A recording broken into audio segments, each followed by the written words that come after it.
在学校，我们学知识、交朋友、计划未来，但有没有一种学习是不在课本里？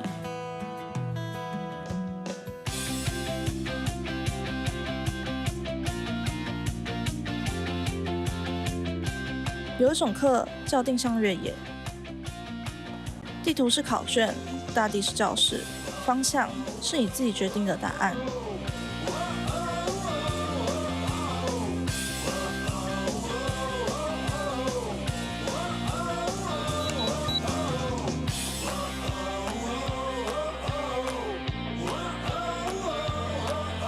也许你会迷路，也许你会停下来怀疑，但每一次抉择都是一次探索自我的机会。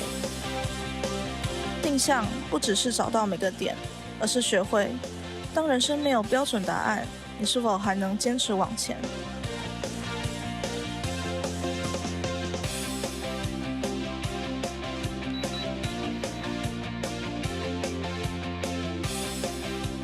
真正的路不在地图上，而在你脚下的每个选择。人生的方向从来不是找到的，而是走出来的。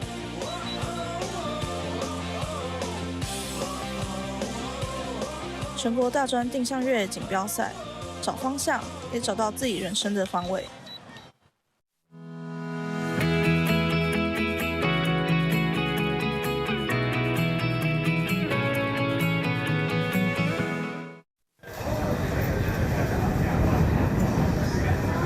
参加113年大专定向越野锦标赛，各位教练、各位选手，大家午安。首先，这边我们要感谢媒体、电视媒体今天有实况录音转播。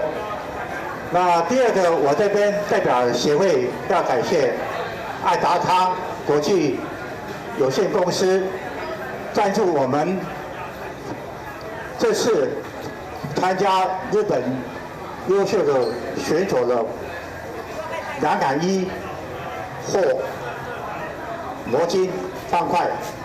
那今天大家齐聚在都会公园来大展身手，来参加我们院校。那今天也有很多几个大专院校的老师教练亲自带队来，我们也感谢中正大学陈金平教授，上个月带领2025世界成都运动会的选手也获得这个21岁的中距离的冠军，我们这边也贺喜他李若水这位选手。那第二个要感谢的说，我们2025的世壮运，我们的团队完成一个不可的任务。虽然有一点网络有一点杂音，但是我们要自己肯定自己，也要自我有信心。那最后我代表协会祝今天参赛的选手用你的双脚来争取最佳的成绩。那谢谢各位今天的参与，也祝福大家今天有亮丽的成绩的表现。谢谢。结束了。没有了。接着我们按我们今天的程序流程，我们请今天的裁判长苏金珍来为大家说明今天的赛事的简历的规则。来，现在我们欢迎苏金珍裁判长。他刚说他不讲。请各位选手往这边。等一下他刚跟我说他不讲。请选手往这边移动。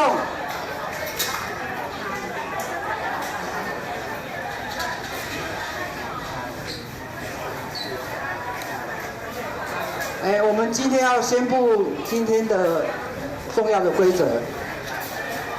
我们今天等一下要管制13点50分开始往管制区，我们的管制区在你们的左手边，在我的右手边这个方向，那边有红线，你们稍微看一下。就往那边移动。我们等一下会派2位裁判在那边帮大家引导。哦，那边可以热身，可以那个休息都可以。然后第二点，等一下图要回收，回收的时间到14点25分，就是我们出发期最后一个选手，最后一梯次选手出发。哦，然后在第3点，我们赛场请大家注意，因为这边游客还蛮多的，你们在跑，不要只一直看图，好，麻烦注意一下前面有没有人，因为撞到人的话，对大家都不好。哦，还有等一下要记得清楚，现在我们系统还没有开始，等一下会清楚。哦，然后今天就这样，祝大家有个愉快的一天。圆满完成赛事，谢谢大家。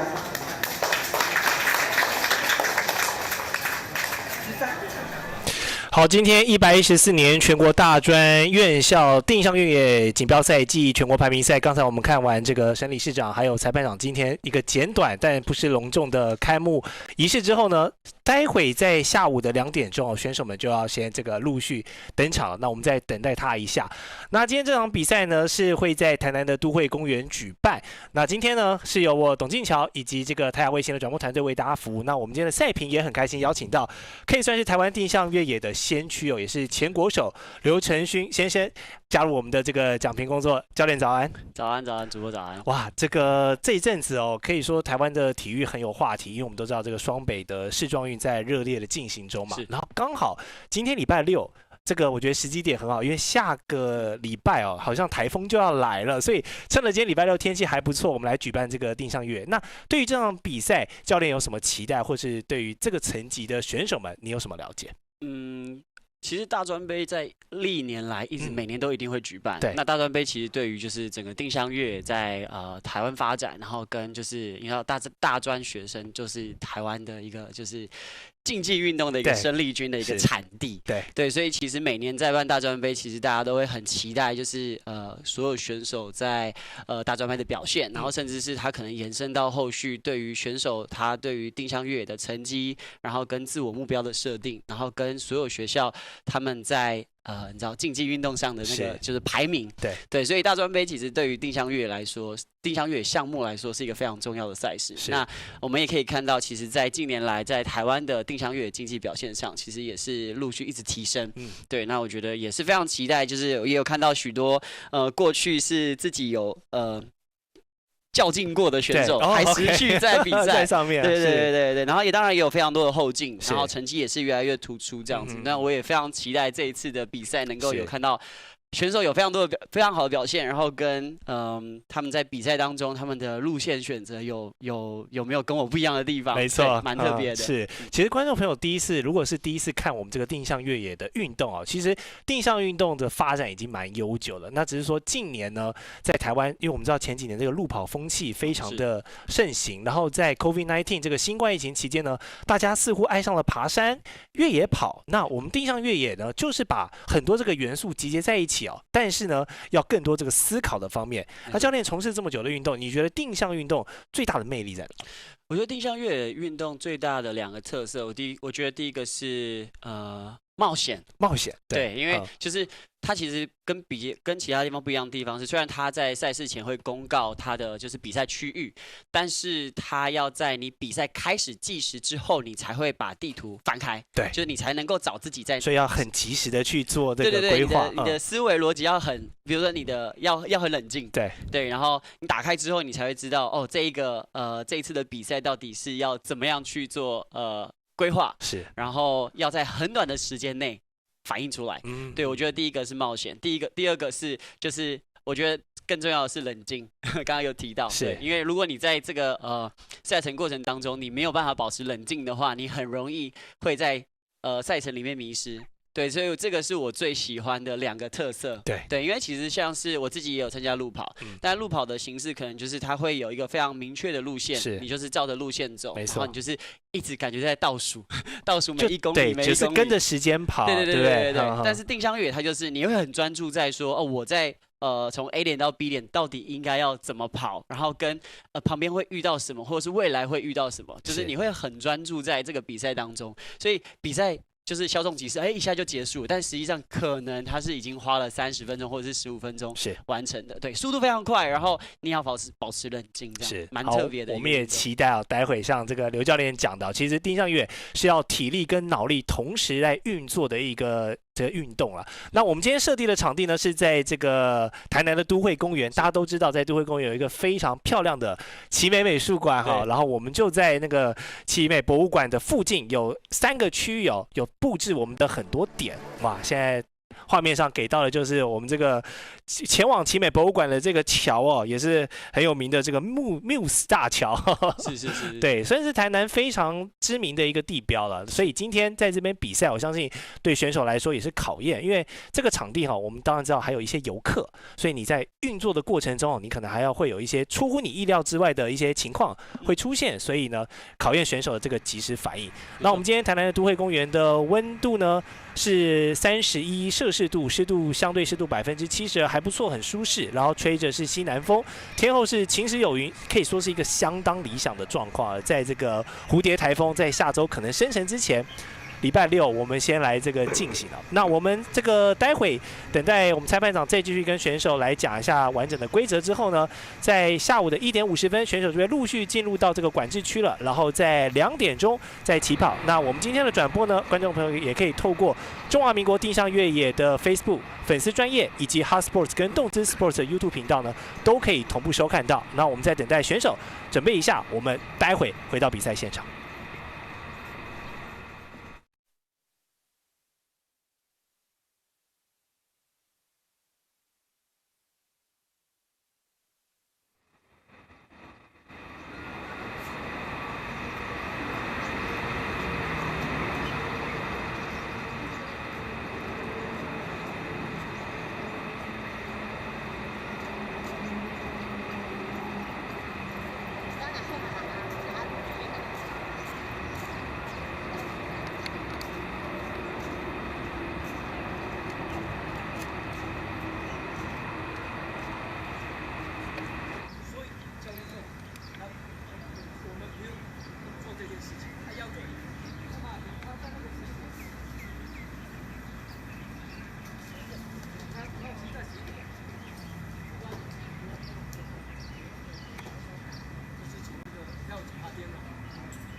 来到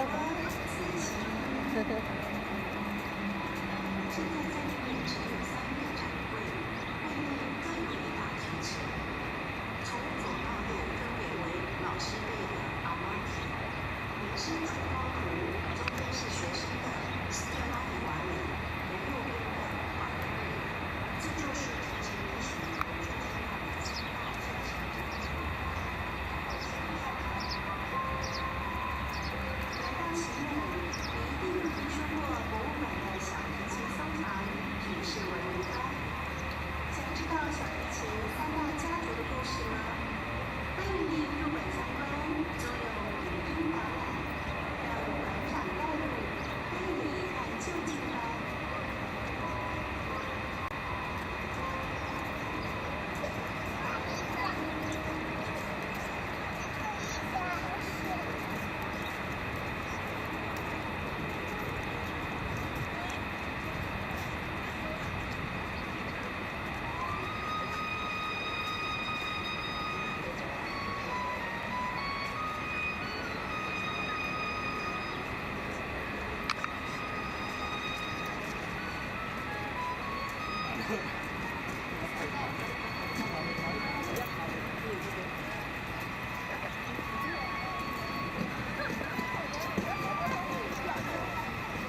要穿什么颜色？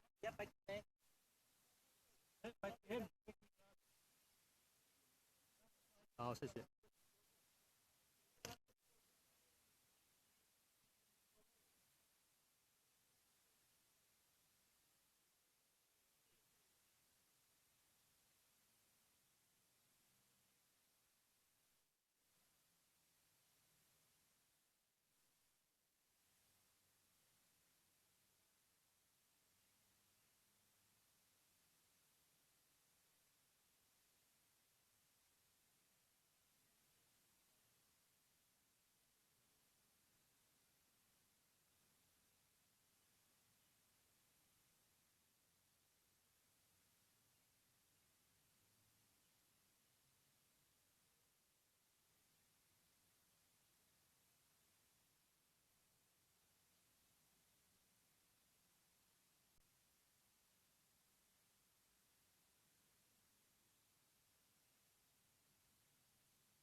好，再回到我们全国大专院校定向越野锦标赛暨全国排名赛啊，刚才我们的秒声响起，现在选手们已经陆续出发了，时间是下午的2点整哦。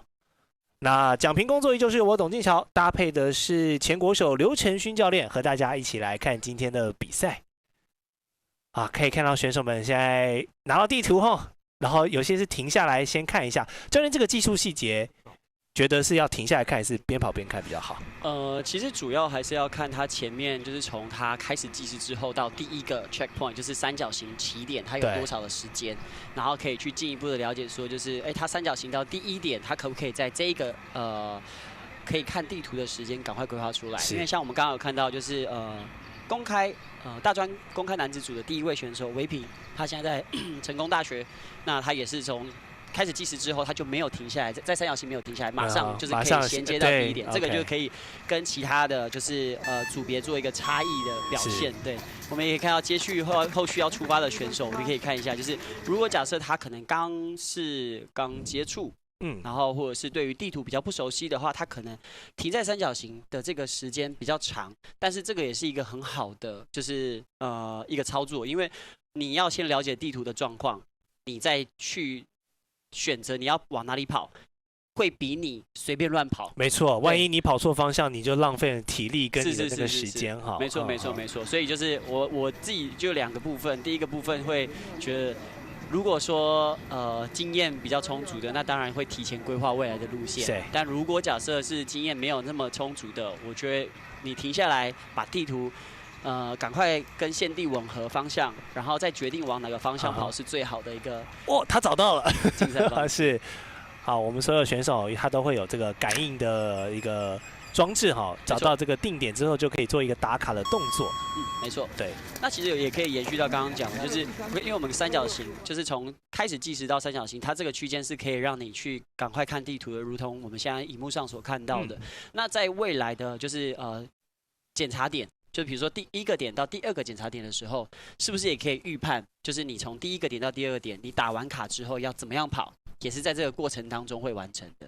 那也有看到选手打完第1个检查点，停在第1个检查点看第2个检查点。对，所以这个其实就是可以去训练的，就是你要预估你从第1个点到第2个检查点，或甚至未来的路线要怎么样规划，就可以减少你再停下来去判读地图。因为其实你停下来看读地图，其实你花了1个点花了5秒钟停下来，你如果有10个点就花了快1分钟。对，所以就是那个全部都是很宝贵的时间。真的，这个除了是分秒必争的这个计时赛之外，哈，又加入了这个定向的考验，所以有时候你不是只是跑得快，你那个还要方向要对，还有你的路线选择也要聪明。是，对。好，我们现在不知不觉已经是2分这个03秒的组别出发了。观众朋友可以看到，我们有赛道1、2、3、4、5、6啊，那其实是选手们这个分的不同的组别。蛮可爱的。对，迪迪是跟这个打卡旁边的，他不知道是不是选手，还是应该是当地的这个选手。我们可以看到，他应该是刚刚看到应该是家庭组啊，是就来体验的，让小朋友可以跟着跑。我们这次的赛会啊，除了有大专啊，然后精英组啊，然后大一男、大一女之外，我们还特别设立了家庭组、乐龄组跟双人组也希望让更多的这个族群都可以来参赛，然后体验这个定向越野的魅力。没错，在定向越野其实它在分龄上，我觉得是蛮善良的。对，因为它在正式的赛事里面，它其实在公开应该说一般的赛事里面，它会分成2个比较难度比较高的，可能就是精英组，对，精英男子组跟精英女子组。在低一点点难度，它的话就是公开男子组跟公开女子组是对，那他会以20岁跟21岁来去做区隔。那20岁以下的话呢，他就会是以2岁作为区隔。像我们这次也有18岁、20岁、18岁，然后16岁跟14、12岁、10岁。那如果以21岁以上的话，他就会以5岁作为区间，比如说上30岁啊，然后35岁、45岁这样子做区隔。对，所以其实我觉得在全民推广上面，你可以依照自己的年龄跟难度挑战来去做一个组别的选择，对于你在体验这个运动是一个还蛮好的帮助，因为你越有成就感，你越会继续参与这个运动。没错。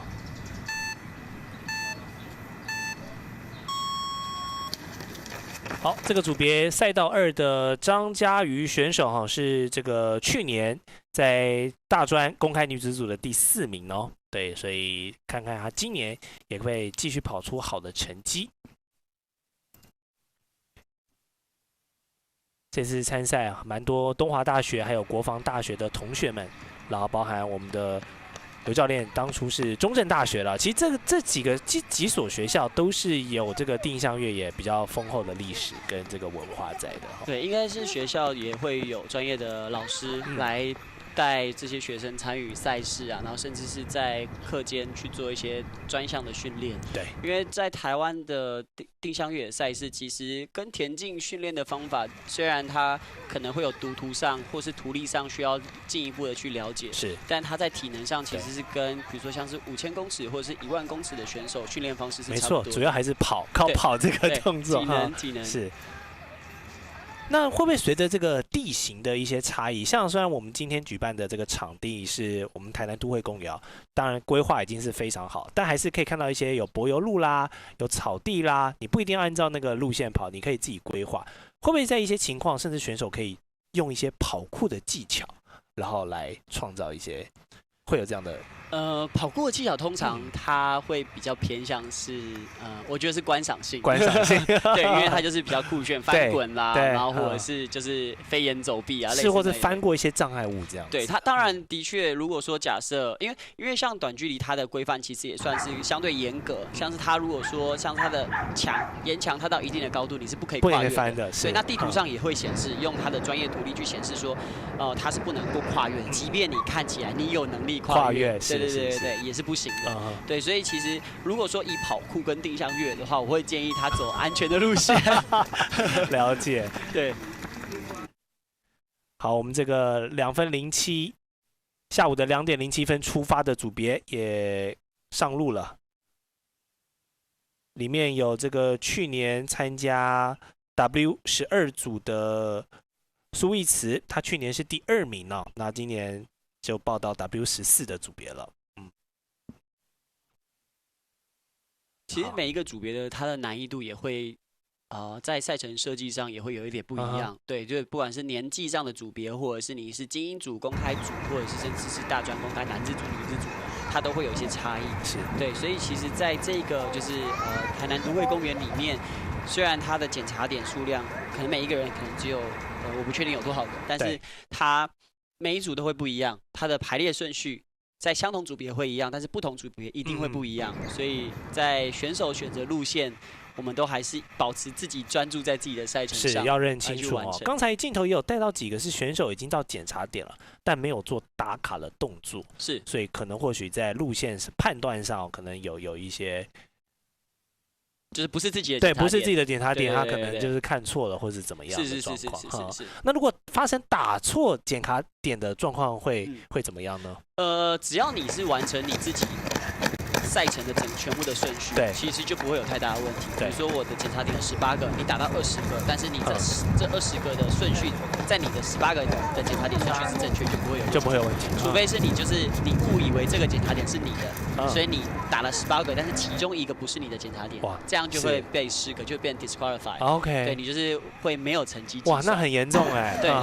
但个人的严重其实是的确就是个人没有成绩。对。那如果以像接力赛，它其实就是比如说像现在是短距离，它如果是短距离接力赛的话，它就是4个人完成，就是它4个人完成是每一个人都一定要完成他所有赛事。如果你其中一个人打错一个点，就是整个团都会没有成绩。真的，那所以会更刺激。是在打卡这个点上哈，对于路线的取舍，真的就是要很重要。对，就是你要很清楚知道你的顺序。那当然，我自己过去有很多经验，就是打错啦，打错好啊，或者是你已经打到第10个检查点，然后才会突然灵光一闪，发现我第5个点没有打到，真的，然后再跑回去第5个，然后重新打。哇，这样就可以，就是你把全部前面的成绩都再补回来这样，对，其实也是可以的，就是看你自己的体能状况跟就是你如果真的还想要把这个赛事完成的话，那当然你还是要把那个打完。所以其实在路上边跑的时候，其实脑里都在飞速的运转，说我刚才那个有没有状况，然后我下一个路线要走，其实要想很多事情。其实我们大概在脑袋思考路线不会停留太久，就是因为你选择之后，你一直反复去思考刚刚到底发生什么状况，其实你也会影响到你未来判断路线的这个思绪。是，所以通常我们在选择路线，就是你即便从 A 到 B 点，你前面1/3跑完了，你后来发现你选择错了，你还是会把整段跑完，因为你再从头回来过，你可能会花更多时间。了解。好，我们刚才下午的2点10分组别也出发了。这个组别里面有陈怡婷选手，去年是参加精英组的哈，然后还有刚才有秀到这个渡边小斗，所以也有来自日本的朋友来参与赛事哦。那像我们地上越野在亚洲有没有在哪几个区域或是国家是发展相对比较前面的？在亚洲地区的部分，其实过去日本的成绩一直都是保持在蛮前面的，是，对。然后近几年来，中国的成绩，然后跟包含连同香港哦，韩国成绩也是慢慢陆陆续续起来。OK， 所以还是以东亚这一块为主。对，如果你说以亚洲，对，是对东亚为主。那其实近几年来的赛事也有在，比如说像是印尼，然后或者是泰国，或者是清迈，然后在清迈都有在办。所以其实，在其他的亚洲国家，其实也慢慢陆陆续续有赛事。那当然，对于就是选手来说，也是到了一个新的城市，然后去了解当地文化，然后进一步很不错哎，就是顺便去比赛，然后就可以很深入的了解，对，顺便了解他这个是地图啊，然后透过在他们当地的这个赛场上哈，然后去比完赛还可以做一个旅游这样子的一个模式，蛮好的。那今天在都会公园，当然也是因为风光明媚啊，所以现场也是有蛮多这个来散步休憩的这个民众啊，然后看到我们的选手。如果在跑，你不知道在干嘛的话呢，也可以透过我们的转播，还有我们刘教练的讲评哦，让这个大家知道说，哎，如果你看到这些选手在跑，其实他们是有目的的在跑，好像在不知道人还以为他们在拿这个地图，不知道在玩什么抓宝游戏这样子。我们刚刚看的这个成功大学的彭文诺选手，他在去年也是参加了大一女子组的这个比赛，对组别，那在去年也是拿到非常好的成绩，是对啊。那希望他今年换到了就是大专公开女子组，能够也有亮丽的表现。是。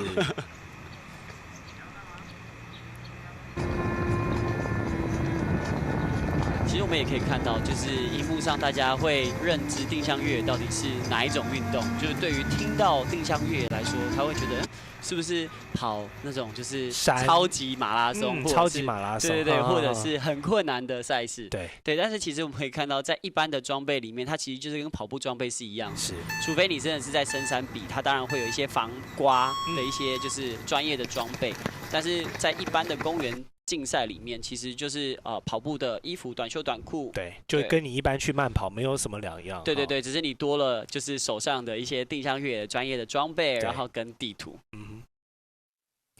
所以其实，在近几年这个路跑风气、越野跑风气很旺盛的情况下，如果观众朋友想多多尝试哈，这个同样是跑步运动再加上定向运动的一个结合，其实也可以多多来体验定向越野的活动。除了我们中华民国这个定向越野协会举办的，其实刚刚刘教练也说，其实现在市面上也有蛮多的单位或者俱乐部也都会办一些小规模的这个一些体验的活动，让更多的人口可以来体验看看定向运动的魅力。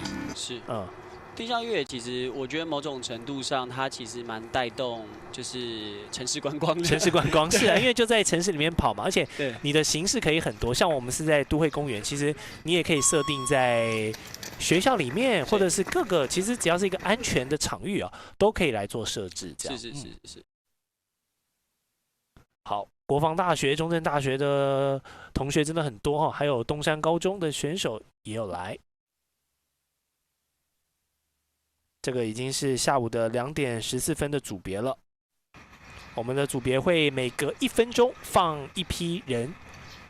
这个其实也是国际规范，也是国际规范。对，就是在短距离竞赛里面，它在时间间隔上，它就是1分钟。那像前几个礼拜办的世界壮年运动会中距离，对，它就是世界规范，就是中距离的比赛，它要间隔2分钟。2分。对，它的时间在中距离、短距离都会有不一样的设定，甚至长距离也会有不一样的设定。是。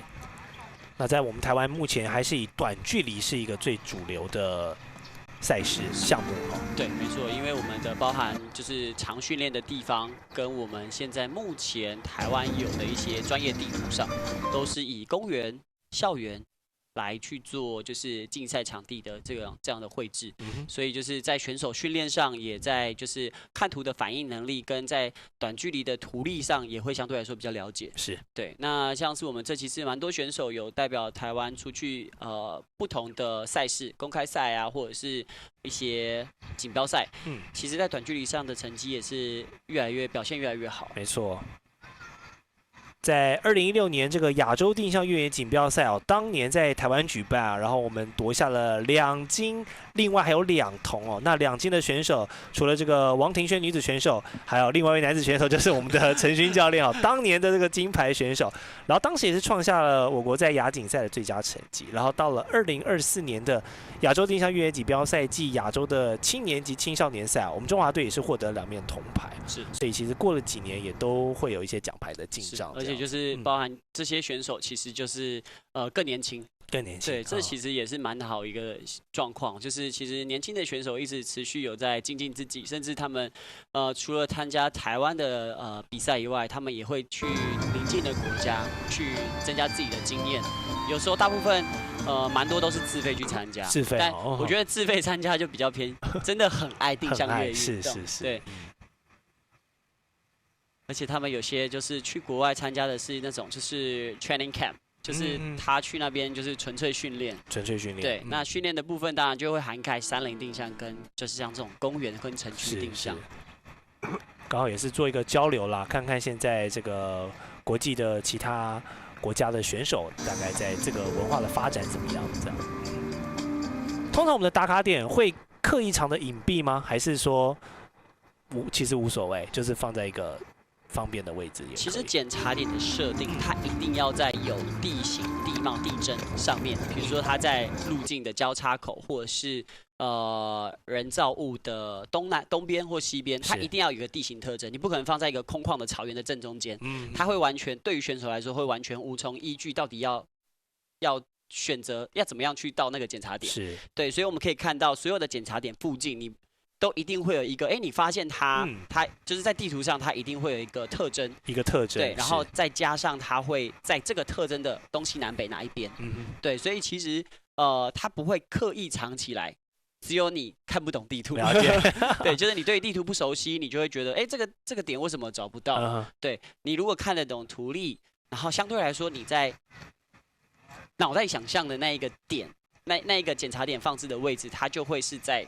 实际现地的位置。因为刚刚其实有可能没有提到，就是定向越野地图它是除了从3D 转成2D 这样子，从立体转成平面以外，它也会绘图员也会花很多时间到这个赛场上去做整个场地的有点像是地毯式的绘制，是因为大家会地毯式搜索嘛，对，那就是绘图员他是地毯式的绘制，就是他会需要非常了解这一个区域竞赛的区域，他所现地有哪些东西，对，而且包含像我们现在荧幕看到的那个灯啊，就是人行路灯，对，连这2盏路灯可能都会要在地图上面，对，就是而且它的距离啊，然后它的位置，都会要画得很清楚。所以其实因为观众朋友可能手上没有地图比较难想象，但是其实选手拿到了这张比赛的地图上面的细节是非常非常丰富的，然后包含这个主办单位在绘图的这个保密也是非常非常的严谨的。我们的这个转播单位想要提前拿到也都不行就是怕这个影响到比赛的公正性，所以其实这一次也是非常严谨的在举办这个赛事，希望让选手们都能有最公平的这个舞台来发挥。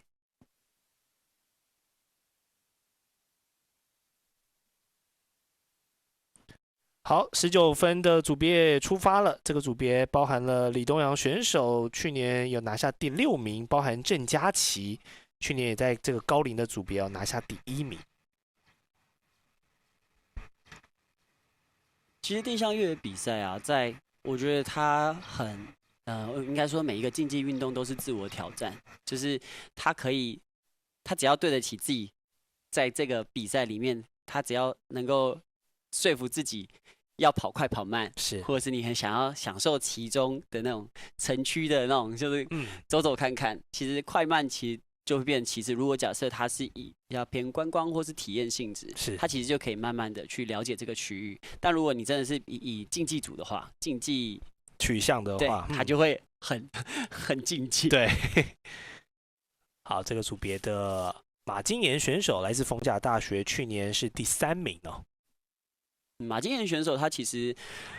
也算是我第一批的学生。他从小学5年级、4年级我就先踏入。对，就是他们学校是他是嘉义的嘉义的文雅国小，对，文雅国小毕业。那他们那时候是定向越野社团，那时候我是大学生，哇，然后就是带国小的社团。是，他现在已经大学要毕业。哇，所以也有点像是刘教练这样看，也是有点像传承。像您现在还是持续为这个社群然后可能已经转教练跟赛评的部分。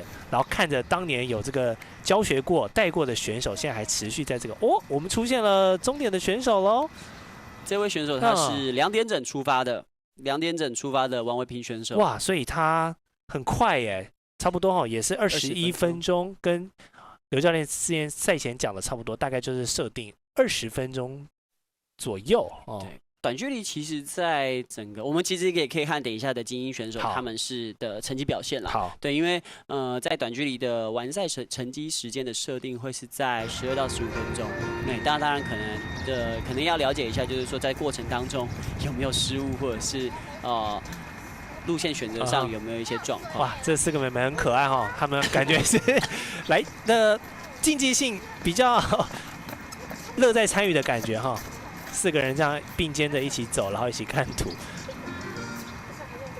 其实这样，应该是说，我自己对于我自己的心境来说，我会觉得很好，因为其实小朋友参加是对于他可能未来会参加定向越野，或甚至是定向越野的这个整个推广上，我会觉得是蛮棒的，因为他可能甚至以后会陆续参加，对，陆续参加。他要先喜欢这项运动才有办法。是。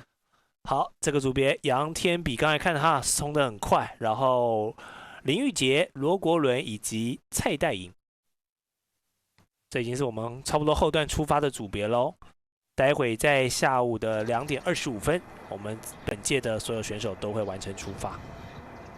其实我们可以看到，就是在台湾大学的这种发展啊，很多都是像是以前是选手，然后自己在自己的学校开始组成小团体推广，对，做一个俱乐部，然后说，这个很好玩，然后一起去报名比赛，先从比赛了解赛事，而不是先有就是先了解很多。对，我觉得现在有时候要吸引，如果是对于定向运动完全没有基础的人有时候你可以办一些有趣的团体的这种体验形式，因为现在台湾的这种运动风气啊，然后在很多这种网络自媒体的带动下，其实现在大家对于比较小众的运动，其实也都慢慢的想去体验。对，赖贤宏选手其实过去也是，他其实现在应该我有点忘记他的路跑项目有哪一个距离是到台湾有百捷了哦？对，他其实就是体能上是非常好，就是如果再加上就是能够有深厚的这个就是定向越野的图例的了解，然后或者是地图整个游戏整个运动的规则很清楚的话，其实它就是有点加成的效果。没错，因为他的硬体已经很厉害，他在升级他的软体之后，对就很厉害。毕竟这个大部分除了要动脑之外，还是建立在这个跑步的基础上，所以只要是体能好，这个田径底出身的选手，在体力上当然来说都是相对有优势的。好，我们越来越多的选手陆续抵达终点喽。那我们选手抵达终点要做哪一些事情？请教练跟我们说明一下。其实，在定向越野的活动里面，就是竞技赛事里面啊，就是我们会刚刚看到荧幕上，其实也是第一个会先把地图收回来，因为它立刻就收回来了，对，它会马上收回。这是第一件事情。然后第二件事情，它必须要照着指定路线到它的应该说终点区。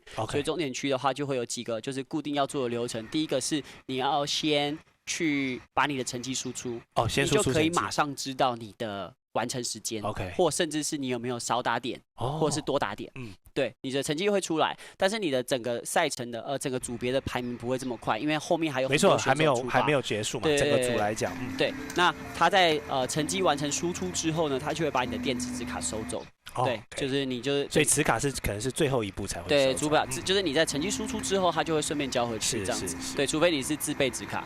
哦，对，可以自备纸卡，可以带自己的，可以带自己的。对对对。有在卖就对了。在国外其实蛮多俱乐部他们的选手都是，就是自己自备。对，然后因为他会参加很多赛事 ，OK， 对他就会自己带习惯的。因为像我自己在以前当选手的时候，也会有一个定向月自己的小包包。对对对，你的那个里面就会百宝袋，里面就会放很多装备。是，那你会发现，久久会发现那个。比赛用完的，比如说像是我们有提示卡套啊，然后或者是你的指北针啊，因为它都是用就是弹性布料 ，OK， 但你没有定时清的话，就会有一点味道。了解，有自己专属的味道。是。像我刚刚看选手，他们大部分是好像就像你刷磁扣一样，哈，用感应的方式。对。现在其实蛮越来越先进了啦，就是有早期是要插进去的一个东西，对不对？它早期它就是会有凸凸的，然后它在我们所谓的感应器上，它有一个洞，所以你会看到有些选手他放进去之后，他会往耳边放。以前是你要放进去之后，你要去看那个 station， 就是感应器，它有没有亮灯，然后或者有没有声音。对，你要去看，然后确定。如果你没有听到，你不确定，你可能又会再跑回去。是。但现在其实科技越来越发达，所以它就是如果没有放进去。它也可能可以感应到，就是你要看你的，它的评判的那个 range 更大，对，然后也因为再加上它的速度，就是你可以因为科技的进步，然后它甚至它的感应区域比较大一点，它只要在上空不知道几公分就可以，它就可以感应到。然后你会发现有一些选手他会放在耳朵听，因为他的现在的纸卡也会有提示声，以前纸卡是没有的。哇，越来越高级了。对，以前纸卡是没有，它就是感应过去之后，然后会放耳边听它有没有声音，有声音就表示有感应这样。对。好，在我们这个女性雕塑后面的这个打卡点哦，人气非常的旺盛，好多选手陆续都经过这个点，看来是所有的组别哈，应该都有设定这个点。好，看一下我们在2个路灯中间的这个点哈，也是有一些选手陆续抵达。在我们台南都会公园啊，位在台南市的仁德区，全区的面积是66公顷哦，其实挺大的。然后，当然最著名的就是选手们这次比赛也有经过的这个奇美博物馆，里面有非常多的这个如数家珍的典藏哦。如果有兴趣的人，真的很建议去这个观赏一下。我以前也去过一次，对，很有趣。我对里面这个武器展示非常的印象深刻。那这一次比赛设定的这个3个点，我们有分主要的3个区域。然后我们的第3区域呢，就是会在奇美博物馆前方的这个缪斯广场的位置啊，还有盖亚广场这个范围。那另外在的边上，我们在河马家族这个区块也有这个第1区，算是选手出发的位置。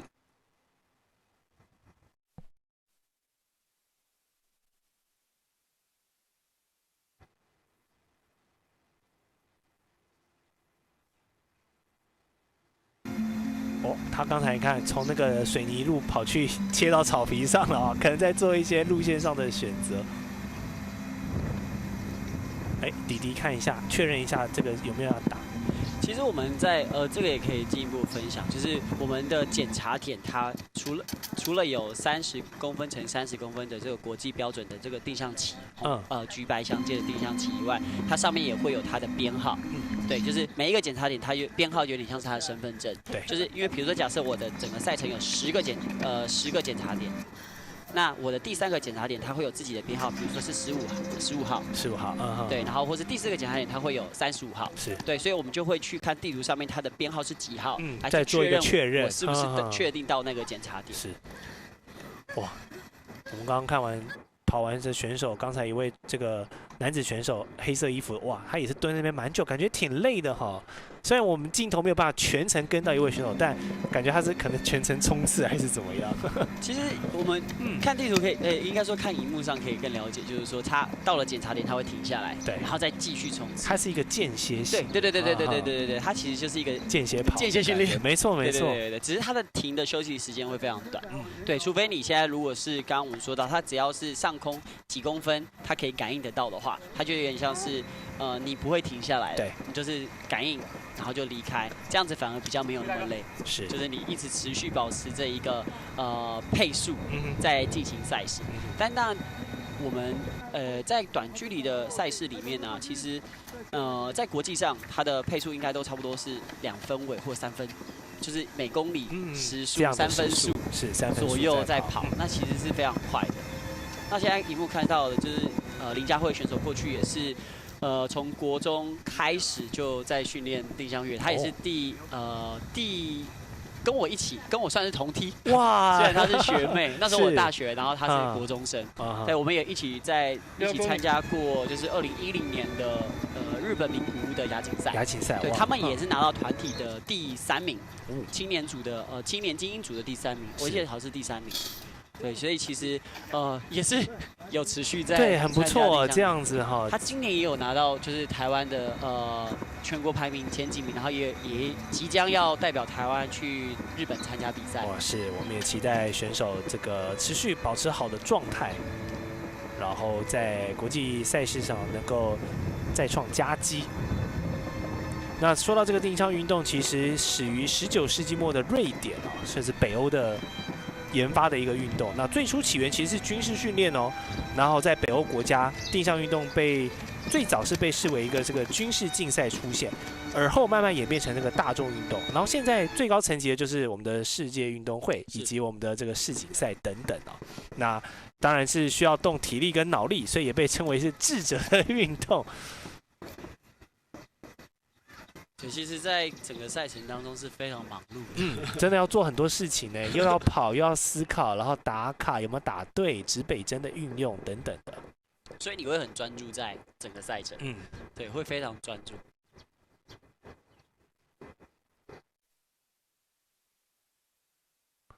哇，选手们最后看到这一个终点哦，都很兴奋，有一种这个如释重负的感觉哈。打完最后一个卡，我们过去啊，就是参加国际赛事，都会有一个特性，就是会想，不算国际赛事，在台湾的赛事也会，就是我们会看你最后一个检查点到终点的速度。因为大家就知道已经是最后一个检查点，他就会打完之后用手刀用最快速的方式，对，他就把所有的体力榨干啊，最后的冲刺这样子。对，这也是就是因为到了终点之后，你会看到自己每一段的分段时间，对，所以我们就会说，你最后一点就是到底跑了多少，到底跑了几秒？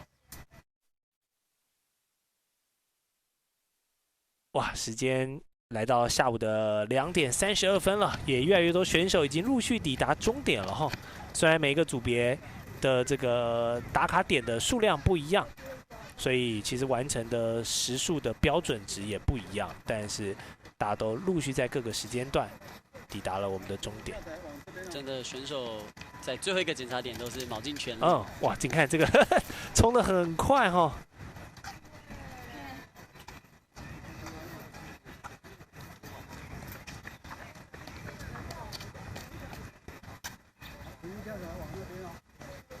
所以你看，我们在这种就是公开式的场域哦，其实我们也会遇到蛮多有趣的状况，因为像很多游客啊、民众就会很好奇，对啊，你们到底在找什么？对，他们会，我相信如果第一次看到，他们会好奇这个仪器到底是什么作用，这样。对。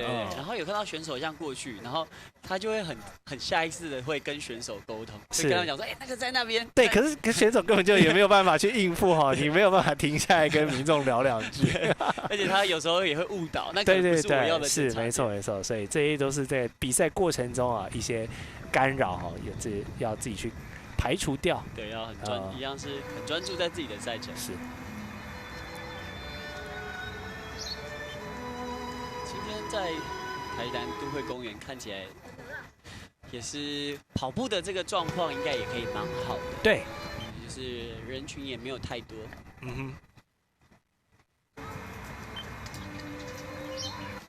而且看起来太阳也没有说太曝晒哈，就时而会有这些云层帮忙挡住，所以对于选手来从事这样的间歇性跑步，应该是蛮舒适的。其实它会有，比如说像是树林啊，或者是树荫，或是建筑物这些挡住才，因为其实的确天气也会跟应该说一般的路跑它很多都是直接铺赛，对。但是在定向越野，我自己也蛮喜欢就是森林定向那种感觉，因为其实你在森林定向里面，你就会比较没有那么晒。没错没错，因为地形不同，有些很多遮蔽的路段就可以稍微缓和一下。好，刚才看到的是黄耀庭选手也完成了561号，去年他是第7名哦，所以代表这个2分14这个组别的选手也已经陆续有人到终点了，是大专的公开男子组。好，确认哇，他很谨慎哦。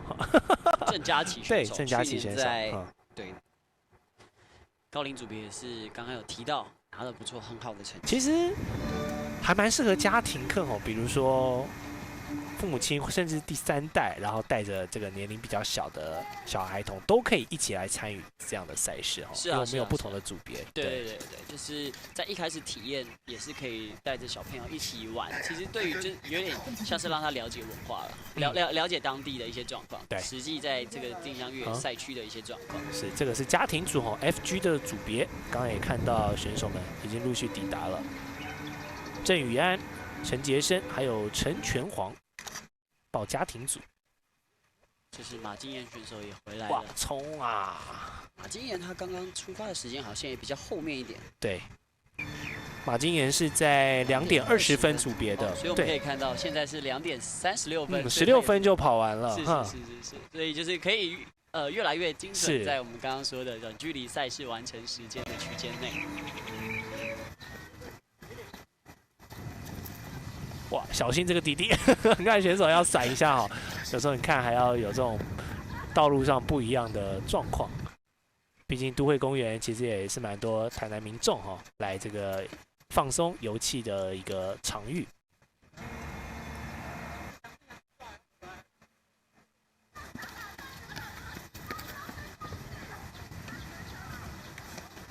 所以赛前裁判长也有特别跟选手们注意说，因为今天的人会比较多，所以选手们在专注看图的时候，也要小心这个路上不一样的状况。是，对。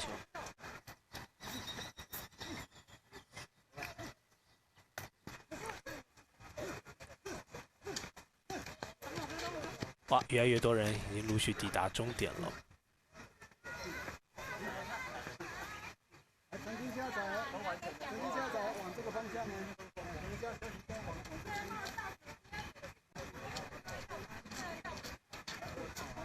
好，郑雅芝也回来了。大专公开女子组，去年拿到这个组别的第10名哦。看看今年这个再参赛，最后的成绩会不会比去年再有所提升？他们是在下午的2点12分这个组别，以女生来讲现在大概15分钟完赛。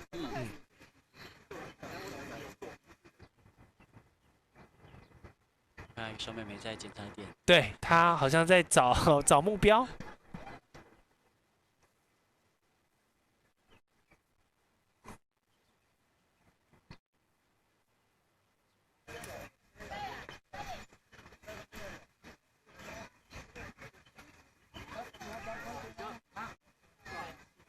其实定向运动除了我们今天转播的这个定向越野全国的大专院校锦标赛之外，其实跑步是一种分支，我们包含自行车、滑雪、城市独木舟等等都可以来做这个定向运动，就是在原本那个运动的基础上多加了一个辨认地图，然后取方位的这样的一个元素。它其实就是有点像是活动体验的变形吧。对，就是结有不同的组合，因为像我们过去也有帮企业办理，就是像是员工日，对。那我们会在检查点放一些，就是比如说像是公司的什么愿景啦，愿景，然后或者是比如说两一组啊，然后要挑战体能啊，了解，要有公司凝聚力的那种感觉。对，就是它其实是可以非常就是有趣，没错。对，然后它也可以非常竞技，对，就是其实蛮多企业在这几年来也用定向越野的方式作为很这样子合适哈。对，凝聚团对，队。你可以把它想象成一个超大型的这个大地活动，对不对？不同的点有不同的关卡、不同的任务，这样去做设定。是。但是他在如果说是以专业竞技赛事来上，他还是有非常专业的地方。对。只是它可以用不同的形式呈现。对，它的变化性很活。是。哇，最后冲刺哈，这个就没错，因为他就看到已经是终点卡，他就毫无体力的保留，全部把它冲完。对，林嘉文，然后还有赖贤宏也完成了。大专公开男子组最后一个出发。是。对，我们现在也看到他也预计应该是16分或17分完成比赛。来自中正大学哈，上届的冠军，也是我们刘教练的学弟。中正大学，你们那时候当初在练习是在校园里面做练习吗？还是你们是都是校园的？校园都被你们放了很多个点嘛？这样。其实校园，中正大学它除了我们的校区以外，它后面还有一个登山步道。哦，登山哦，所以你们可以做对，就是它的越野跑的是非常丰富是。对，所以就是每一次都会。哇，这妹妹还在这个点呢，她在这里好久了。我们希望她找到对的路。我们希望她找到对的方向。对。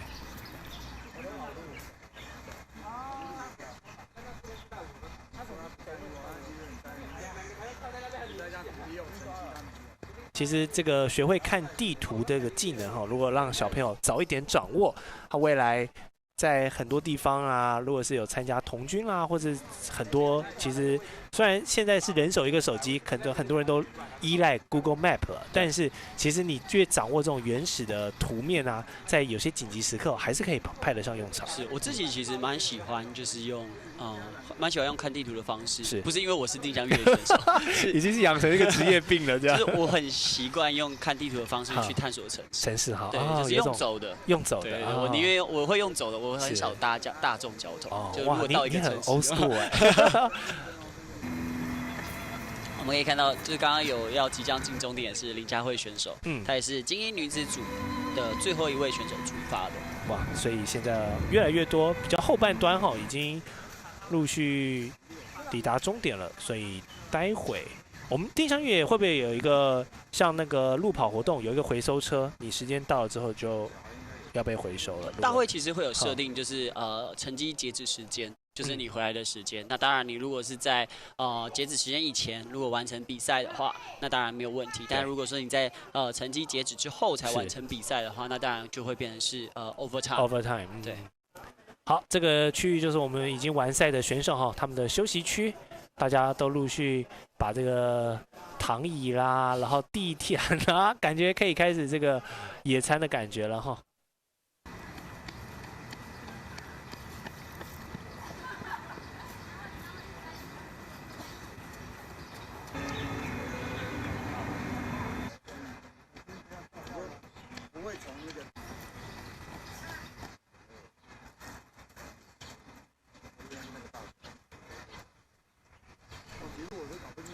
对，其实我们可以看到，其实，在定向越野短距离赛事啊，其实它真的没有花太多时间，所以民众可以不用太担心。真的，其实真的20分钟以内就真的可以完成了。对，就是当然，你如果说真的非常了解定向越野运动的话，当然是会时间会越哇，好累好累。但是提醒他哈，不要在这边休息，因为怕会影响到其他选手进来打卡的这个动线。所以我们工作人员也马上把选手啊请到旁边做休息。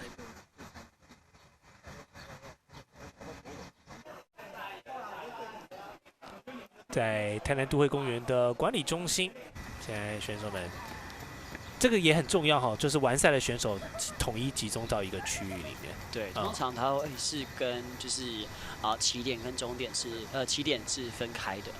对，这样子才不会影响到，如果说有选手回来，然后但是他还没有出发的选手，就可以得知到一些现场的状况。会这样设计也都是跟一些公平性、公正性有关系，这样子。好，刚才看到下午2点20分的梁君宇这个组别的选手也陆续回来了。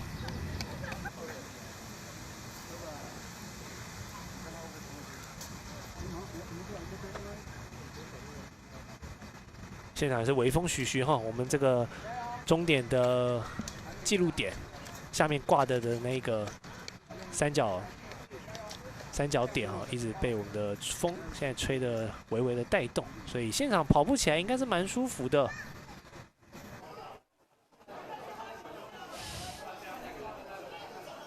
好，这个他们还有自己的制服呢。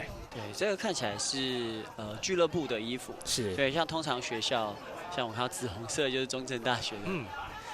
对，蛮多学校都会以就是学校的单位来去做比赛服，也比较好辨识。是。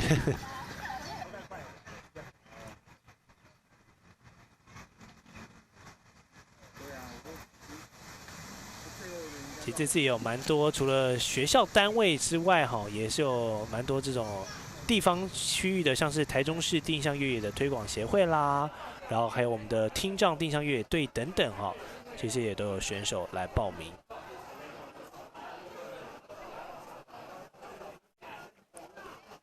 哇，在跑完之后也可以跟其他组别认识的同好讨论一下这个路线的设定。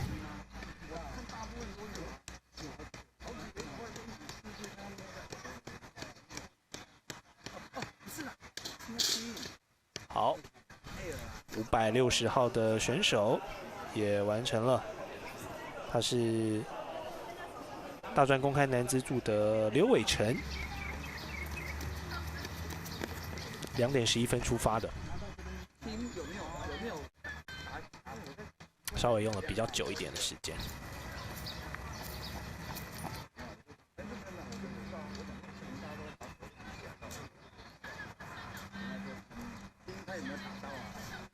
其实我刚刚在理事长开幕的时候，我看到蛮欣慰的一个部分，就是因为像过去定向越野在就是民间企业的赞助资助啊，然后或者是一些单位的协助，其实都会是以比如说像是谁发起的哪一个单位，比如说中华民国定向越野协会，对，它就是独立完成所有的项目，包含连就是选手的安排呀、或者是整体赛事的这个部分。那我刚刚看到就是理事长在做开幕的时候，背景其实有发现蛮多不同单位来协助，然后甚至是有些是民间企业一起来赞助定向越野赛事。我觉得这个是已经跟以往非常不一样的地方，因为过去我们在比赛的确在办理这种赛会是非常辛苦，对，那时候可能资源也不像现在那么丰富。是，我们都是自己带自己的东西，然后就是参加比赛。但是现在看到蛮多像是装备现场的摊位啊，然后或者是有一些其他的 support， 我觉得对于整个运动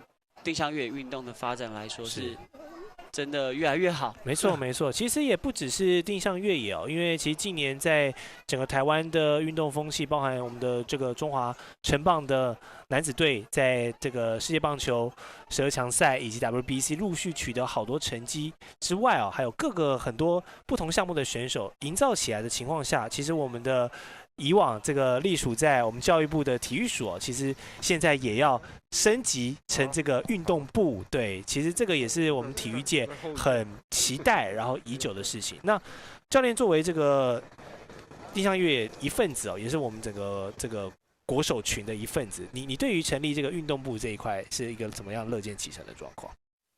我觉得从署变成部本来就是一个大跃进了。对，没错。那当然在我相信在变成成立运动部之后，各个单项运动一定会有非常大的改变。我所谓非常大的改变是，就是不管是资源也好，然后或者是说在整体的竞技选手的培训上面，一定会有更多的资源注入在这个运动项目。是。那其实过去在定向越野里面，其实真的也没有什么转播，就是大家就是跑完就跑完，对，就是自己玩自己的。但是其实现在借由这样的机会，能够让更多的民众或甚至是没有办法参与定向越野赛事的选手，能够在线上能够看到定向越野的比赛。对，其实我觉得已经是一直持续有在改变的。是。对，然后再加上其实中华民国定向越野协会也持续有在跟着政策做进步，我觉得这个部分是的确，是可以看到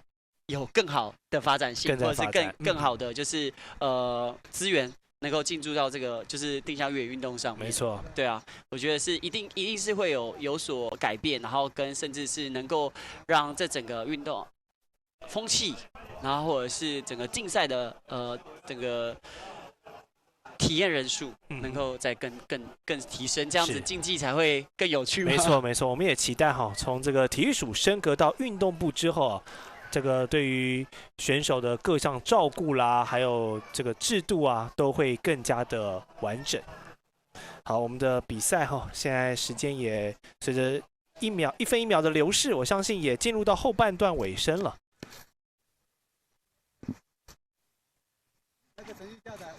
看我们的 camera man 啊，今天也是很辛苦，在各个点驻守。但因为现在已经可以看到这个休息区的选手人数已经是要比在赛道上已经明显要多很多，代表我们赛道上的选手应该也进入到最后的收尾阶段。大家也是哈，借由这一次难得出来参加全国大专校院的定向越野锦标赛暨全国排名赛难得这样齐聚一堂，然后大家就比完赛之后这个合影留念。这个是成功大学的成功大学的对组哈，对，成功大学也是青春洋溢啊。近5年来开始有就是社团，然后现在也现在应该也是有就是过去的选手在组织整个对这个体验这样。再一次哈，再一次。哇，成功大学这一次，他们也算是有点像小小地主的感觉哈。没错没错。对，成大在台南，所以相信对于都会公园也是不陌生。其实我们虽然有这种地主优势，就是它在已经规范里面是你只要一公开你的比赛地点，其实你就不能进去了。就不能进去了。对，那当然，如果说你本身就是在那个地区，你很常在还没有公告之前，我就在那边遛狗，我每天就在那边遛狗，也没办法。对，就是会很熟悉这个环境，所以还是会有地主优势了。对。2、3。好，看来体力还是很丰富哈。这比完赛还是可以这个做一个跳跃。好，跟着镜头，我们来看一下选手的休息区现在的气氛，大家也都蛮热络的哈。补充一下体力，因为前2天刚过完这个芒种代表其实台湾越来越热的这个天气要到来了。没错。教练以前在从事定向越野运动的时候，对于这个补水跟这个防晒这一块有什么特别要注意的地方？虽然赛程是偏短比起那种动辄2个小时的马拉松，在这个水的控制上可能比较还好，但是你会中间会补充水分吗？不会，就是如果我已经知道是短距离赛事，我通常就直接冲完它。对，包含连可能赛前我也不会进食太多，因为你就是。high speed， 就是你的速度会非常快，所以你不会去摄入太多东西。对。但如果防晒的话，我也没有特别补。OK， 因为其实就是一个短程啦。对。但是没有想太多。OK， 那以前如果有比过中长程的话，在准备的心态上会有什么不一样？的确会，就是因为如果假设在中距离以上的话，在赛前我一定会吃一些像是补给品，或者是就是你会先预留，就是前面几个还没有水站的那个就是赛程，是你要先让你自己消耗的这些能量有办法在就是经过消化之后补上。然后水站的时候也是一定会去，因为你只要一脱水，或者是你只要就是电解质流失，你的状态就会非常不好。对，就影响到你的运动表现。对，成绩就会非常就会下降。所以其实中距离跟短距离的策略可能有点又不太一样哈。做中长程的话，可能要再做一个这个体能分配，甚至是补给这一方面的一个战术的一个考量，这样子。没错。哇，选手们。其实我们可以看到荧幕上，就是其实蛮多选手他在比赛后，你看大家都还是拿着地图，他们其实就在讨论说刚刚的赛程。对，他们在复盘、回顾。对。那当然，同时他可以知道自己的成绩，然后跟别人比说，我到底谁比较快？那区间到底是谁比较快？那你是怎么样跑的？是。其实这个也是定向越野蛮特别的一个现象。是。对，就是比完赛不会就是只是比完赛，而且比完赛更重要的是如何去反思说刚刚到底有没有跑错，或者是有什么样的路线是更好的。没错，尤其是如果有你这个平常很向往的选手、很憧憬的选手，本届也有参加的话，你甚至可以去跟他请教，说，嘿，对你刚才是怎么样跑的，然后做有一个学习这样子，我觉得都是蛮难得的机会。是，对。所以我们会在所有人跑完、成绩都统计完之后，再做地图的回收。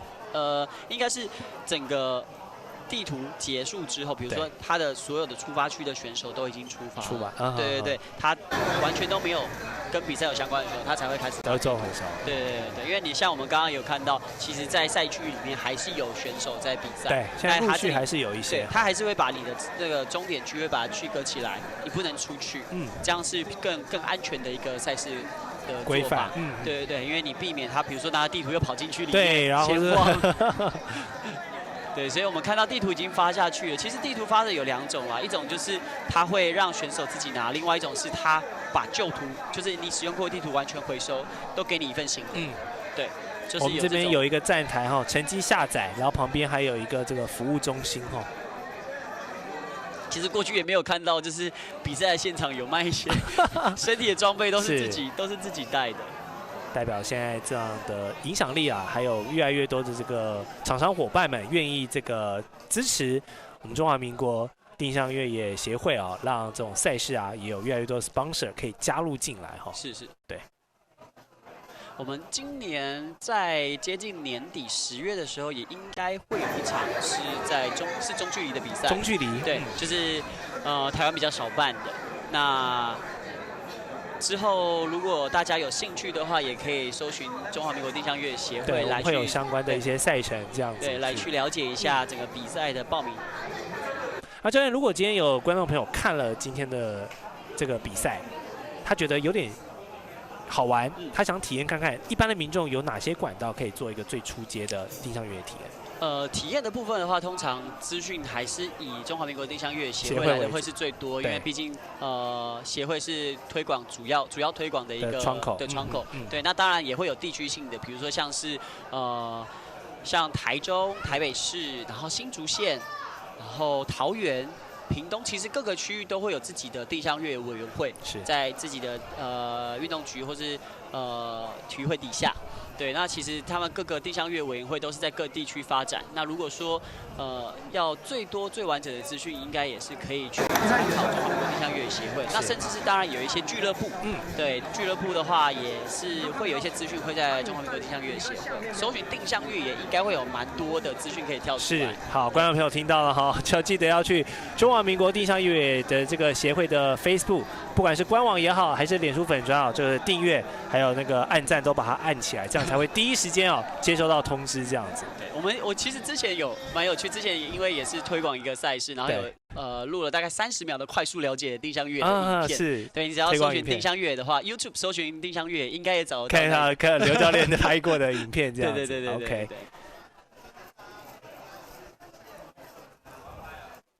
哇，感觉好。秀一下哈，这位是叶嘉明选手，男子公开组，对，大家记住你了，他还特别来找 cameraman， 蛮有想法的。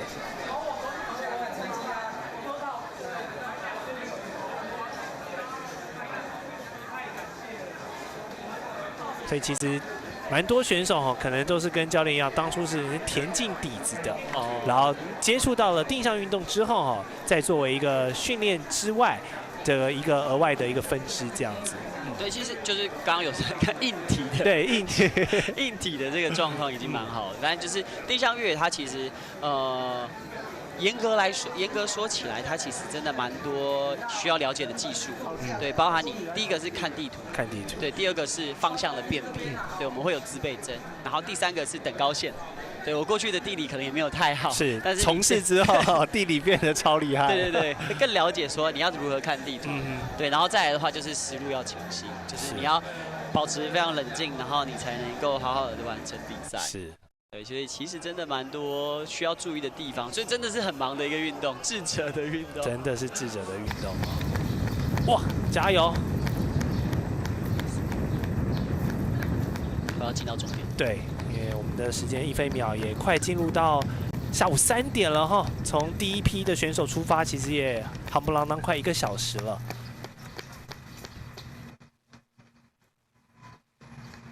加油加油！哇，他还提着一个袋子哎，应该是水，带水哈啊，所以他对于自己的考量就是他可能知道自己比较缺水，所以也不带一个水这样子出赛。怎么啦？干嘛对我这张表？看这个圈起来是什么？圈起来。其实现场的应该有陆续都有成绩排名的公告了啦，对，所以大家应该都会知道自己的成绩状况。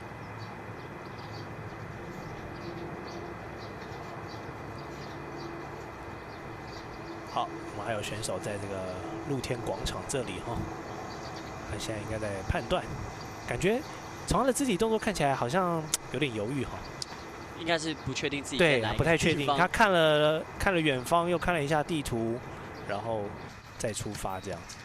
对，其实定向越野它还有一个地方，就是如果假设它的地域就是整个地形地貌是非常相近的，他就会真的不知道自己在哪里。对，对，就是他会需要很多的依据参考的东西来去让自己更了解说，哦，自己真的实际确定在哪一个位置。如果都很像的话，比如说像是巷弄间，每一个巷弄间都是十字路口，这样子就不知道到底在哪一个十字路口。所以其实绘图师也可以透过地图的设计来增加这个比赛的难度。那当然没错，对，看他怎么去设定这样的难度。是，像赛程设计有趣的地方就是我从 A 点到 B 点，它可能会有最少2个。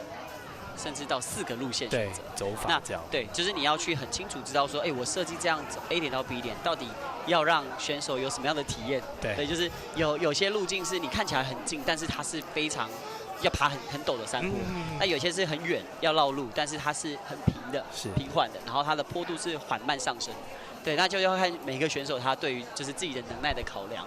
他如果觉得他自己的体能很好，他可能绕远路；他觉得他技术很好，他就可能是切直线这样。对，所以其实每一个选手他在做自己的路线判断，也会有自己选手的特性。对。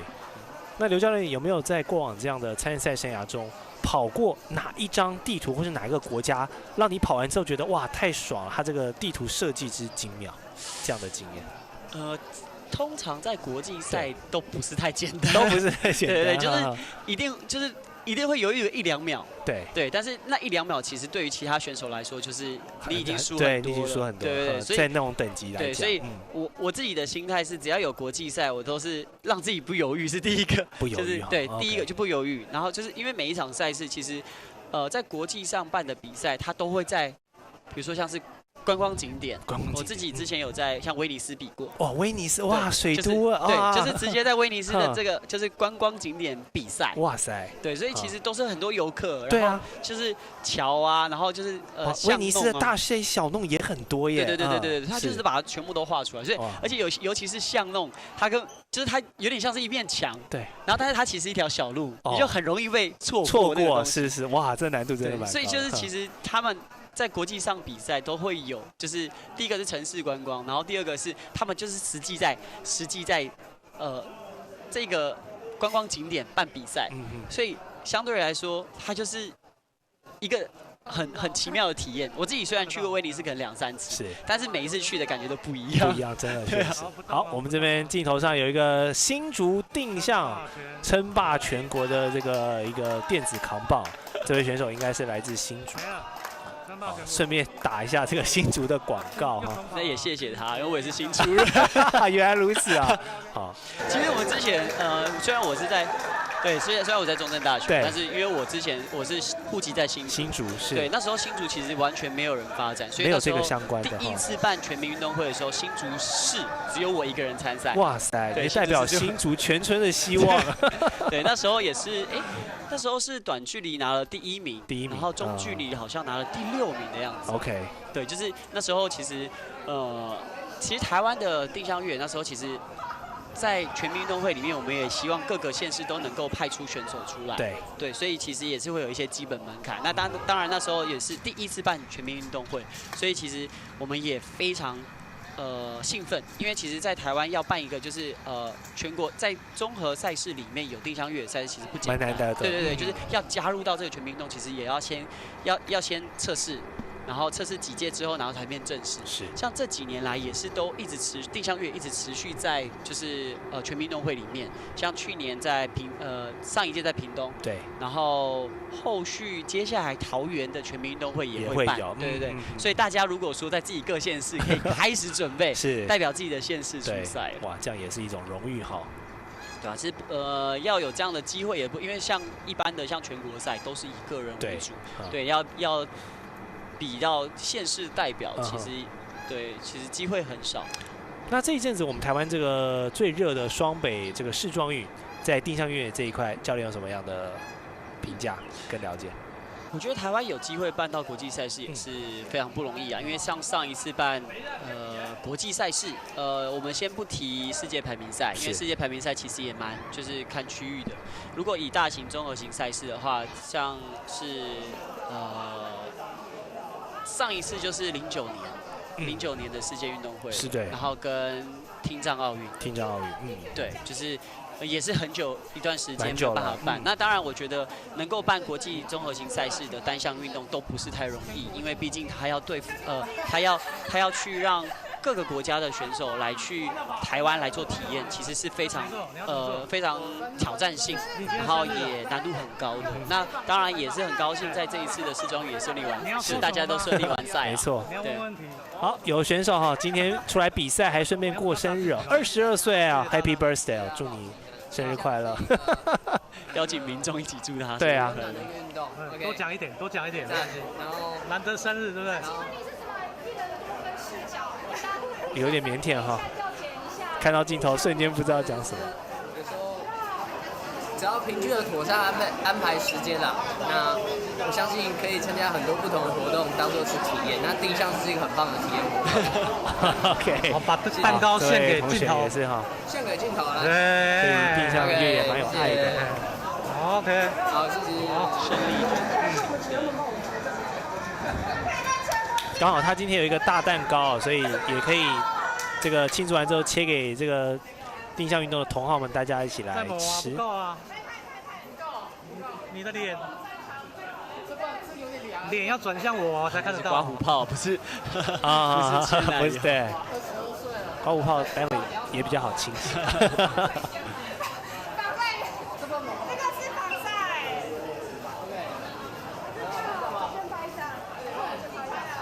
所以选手们提早完赛哈，也可以在我们的休息区哦，就是大家做一些不错的互动。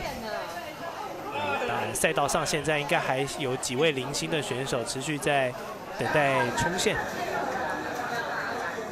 好，裁判长也在现场了，我们的终点这一击哦，还在苦苦等待最后的选手到来。其实真的办理定向越野赛会不容易啊。对啊，就是因为他们其实虽然短短的只有可能15到20分钟的时间，但是他们裁判啊都要一大早，就是如果你在山林里面，像世壮运，那些裁判在森林里面，然后又下大雨，是，对，在里面等个5-6个小时，其实真的很辛苦。那当然，你看像这次天气虽然已经算很好了，就是没有下雨，然后有风，然后。整体的环境又不错，但是他们还是在太阳底下曝晒，这样也是等着大家平安，选手平安的回到终点区。所以其实定向越野他办理的就是这些教练啊、裁判啊，其实都是非常不容易的，辛苦他们。对，刚才沈理事长也在镜头前面一闪而过哈，赛前他也是有发表一个简单的这个谈话。沈理事长其实也是亲力亲为，因为在过去啊，其实我有当赛评以来，我看到他每一场比赛都到现场。对。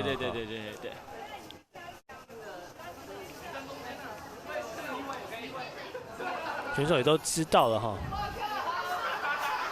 好，我们的大会哦，最后的这个闭关时间是下午的3点25分。所以到距离现在还有这个不到20分钟的时间哦，相信对于后面的选手应该是绰绰有余了啦。对。但就像教练说的，有些选手他来体验定向越野，他不一定是以速度或是成绩为考量哈。是啊，他或许就是来先体验看看，然后他是用真的是像是在冒险的模式，慢慢走，慢慢看，甚至是几个点哈，来回这样走，然后设定想说，哎，我可以怎么走，我可以怎么玩这样子。好，逢甲大学的同学们，是青春摇曳好不好？这位选手他的跑法感觉是切西瓜哦，直接跑草地哈。像是草地在地图上，它就会是以棕色的方式来做呈现。是对，其实定向越野基本上在整个地图绘制上面，它就会有分8大不同的颜色。那它其实是蛮直觉的，因为像之前其实可能当赛评也有提到，就是它其实是很直觉的。比如说像是蓝色就跟水有关，然后绿色可能就是跟植物有关，对，跟植被有关，就是它这些东西可能多少都会有连贯性。是。那当然，它在地图上面显示的形状就是现地的形状，它圆形在现地就是圆形。是。对，所以其实，在地图的校对上，它其实是相对容易的，对，就会非常容易了解啦。对，那当然要先有先辈知识，让自己在整个过程当中能够非常清楚的知道说，哦，这个是代表什么意思，然后这个形状或者是这个陡壁到底可不可以跨越，其实这个也都是在赛前可以提前准备，然后让你在比赛当中能够尽量不要失误，能够顺畅完成的一些基本的条件。是。那我很好奇啊，要有什么样的资格才可以担任帮定向越野赛事来做这个绘图工作的人？我觉得第一个基本，你可能要很常参与定向越野的活动，就是你自己本身对于地图看的很多，然后赛事参与的很多，那相对，因为其实赛程设计，应该说地图的绘制者，他其实都各个有各个的风格，对他的认定可能认定这个区域要怎么画，每一个绘图员是不大一样的，是对，那在这样的培训底下，他当然会先前一定要看过很多的你去了解很多的地图，然后你去参加过很多的比赛，然后去知道说这样子的赛场，它当然会有国际的规范，但是它还是会有一个自己绘制的风格，一个空间这样子。对，他的经验一定要非常丰富。是，但你当然从零开始学也是没有问题，只是相对来说你会变得比较辛苦，说我到底要怎么样界定它的这个模糊地带，到底要放成哪一种，就是画成哪一种颜色，或者是用什么样的方式呈现。对，所以其实它的分类是很细。那怎么样去能够明确的把现地的状况画在地图上，这个的确也很考验经验。对啊，所以其实，在台湾在定向越野地图的绘制，其实也是绘图员啦，绘图员其实也非常少。对，所以有新的地图可以体验，其实我觉得也是一个也是非常难得。对，那当然你要培训一个新的绘图员，那更是要花很多时间。没错，因为可能某一个场所哈，大家就一直以来都是用那一张图，可能已经跑了很多次了。那如果有新的绘图员有不一样的想法，然后再做这个点上，甚至加入一些创意啊，或者是做一些小小的陷阱干嘛，都可以让选手跑起来有不一样的这个新鲜感。像过去在定向越野绘图的部分，大概就是只有几位前辈啊，对，就是像陈俊明教授也会，那郑尧龙的教官也会，是，然后校服老师、志远老师，他们这些比较前辈的教练，他们其实都会对于定向越野绘图也都蛮具有经验的。是。那现在新生代上来，其实也是也算是跟我同届接触定向，其实也这样算起来也大概15年左右了。那也有就是像这一次很常绘图的，像赖伟伦学弟，然后跟林冠宇。他也有很常在协助协会办理赛事，跟林冠瑜女生，她也是自己有组成一个工作室，然后来去做一些就是企业啊，或者是工作室。那当然还有林佩琪学姐，他们其实都一直持续在台湾各个不同地方来去以定向越野的方式来推广对这整个赛事，对，所以大家用不同形态。是。那当然就是一直持续的在用定向越野的方式，然后来去增加自己绘图的技术。那他们当然也是一直持续有在精进自我绘图的能力，可能去参加国际的赛事啊，或者是一些公开赛，对他们的这个绘图的经验值也是会一直持续增加。虽然我们这个绘图员哈比较不常出现在这个镜头上，可是他们也是这个定向越野精神背后很重要的一群人哈。毕竟地图就是等于是选手最大的武器。没错，因为我们靠图跑，没错，我们的生命就交给地图啊，没错，他们有点像游戏的 GM 啊，帮大家制定好规则，然后你们按照照他们的规则在玩这样子。对。好，最后的选手享有这个跟拍的待遇哦。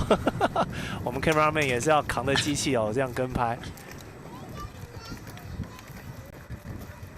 在国外其实蛮多这样子。对。哦，是摄影大哥，他其实是有的。哇，他有骑那个哎。哇，要啦，那个器材这么重，而且还要防抖哈，所以我们的这个摄影团队，台亚卫星的同仁们也是这次精锐进出啊，连这个那个好像叫什么 Segway 还是什么的那个助力车都派上了，对，电动的哇。因为之前我记得很好奇，就是大家对于那个短跑世界冠军 Usain Bolt， 大家想说为什么那个摄影师可以跟到他的速度那么快？后来有这个摄影机，对他也是。做这种协力车，然后再跟拍这种奥运冠军等级的短跑选手，不然真的跟不到。真的。丁香月他尤其他又在不平整的路面，对啊，所以他其实摄影师其实真的也是一个可能需要一些体能训练，是的，才能够胜任这份工作。哇，这个我们的 camera 上。其实我们也看到，现在目前荧幕前面还是有选手啊。你看，刚刚有一个橘衣服的，他也是拿了图还在跑，准备要结束，所以他也是要在找目标哈，看这条路上哪一些是选手，然后哪一些是民众。是，应该蛮好分辨的。有选手就是拿地图。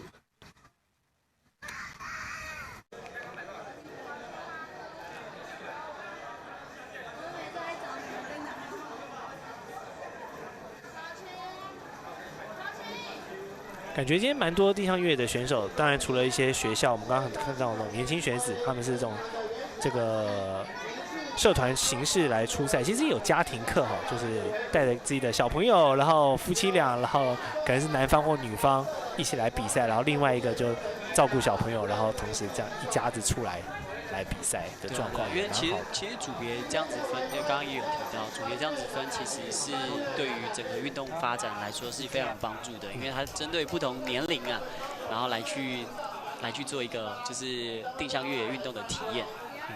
我们现在荧幕上看到的就是中正大学。中正大学哇！最左边就是我们的我的启蒙教练陈俊明教授。是，陈教授今天也是在现场哦，看着自己的这些子弟兵。我们以前他们还把这是你们的学士服哈？对，应该是不同学院。对，不同学院的，因为有一个绿色，一个黄色。黄色应该是硕袍吧 ？OK， 看起来像是硕士袍，然后绿色应该是大学部的。哇，所以今天来比赛还很用心耶，把这个学士服也带来哈。毕业季，对，现在是毕业季了哇。其实我们过去在中正大学最多选手的时候，应该也有整团出去，应该有20-30位。哇，阵容浩大，对，20-30位，因为其实从大学开始，一直慢慢累积，每年有4-5个这样加入。对，然后再加上升上硕士班，然后就是一直都有选手持续的在培训跟加入。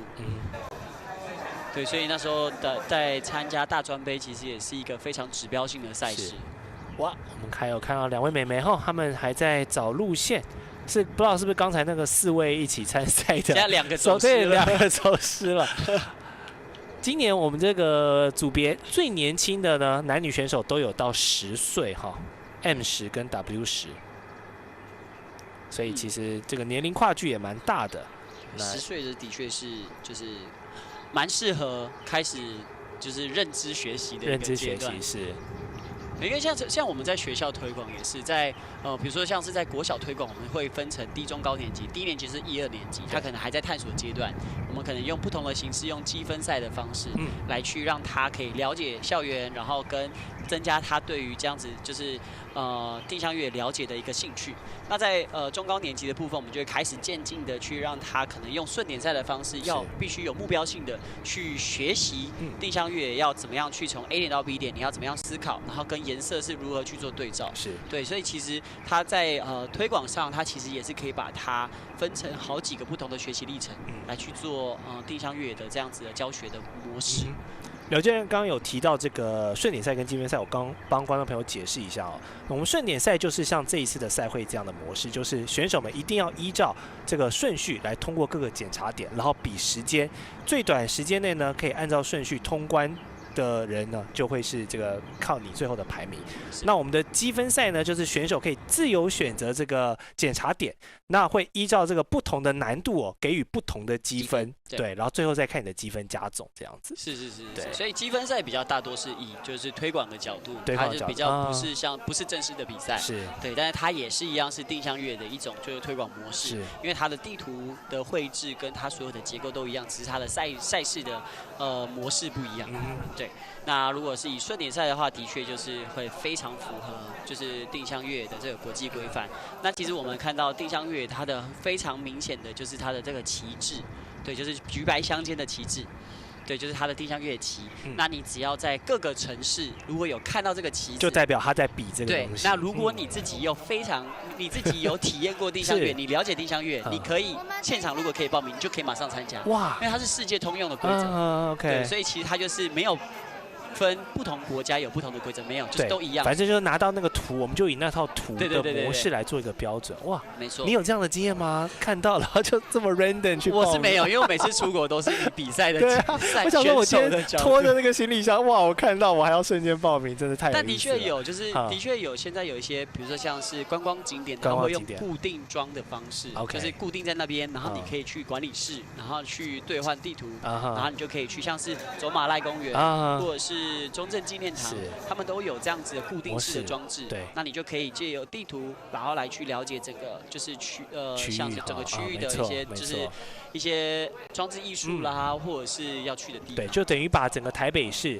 一个城市哦，都是你的定向越野地图这样。其实这几年这个山林运动，我们知道这个像台北大众走，还是新北的这个微笑天际线哦，其实也都是加入很多这种，比如说定点的这种宝石收集啦，然后拍照打卡啦，其实也是有一些这个定向运动的概念在里面。是，新北其实也是有在推动定向越野的运动，在做我也忘记它的名称了，但是它就是有4个不同的地点，它是设定它整个系列赛，所以它也是以新北为出发的城市，然后来去以定向越野体验的方式来去在不同的观光景点来去做定向越野的活动体验。是，所以观众朋友如果有兴趣啊，其实都可以透过一些关键字啊，去看看有没有在您这个生活范围内的这种定向越野的活动。如果查起来，说不定比你想象中的有更多。没错。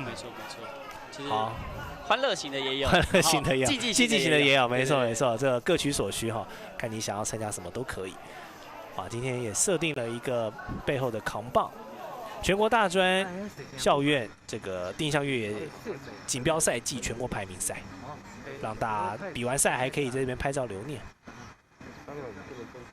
好，刚才镜头 take 的应该就剩那2位橘衣服的美眉，应该是比较还剩余的几个选手了。我们看时间，截止时间应该也快要到，我相信对工作人员那边应该也会收到指示了。是，如果说比赛关门结束的时候，就直接叫停了嘛。对，他如果是真的在这个区域迷路的话，他也会被回收带回来。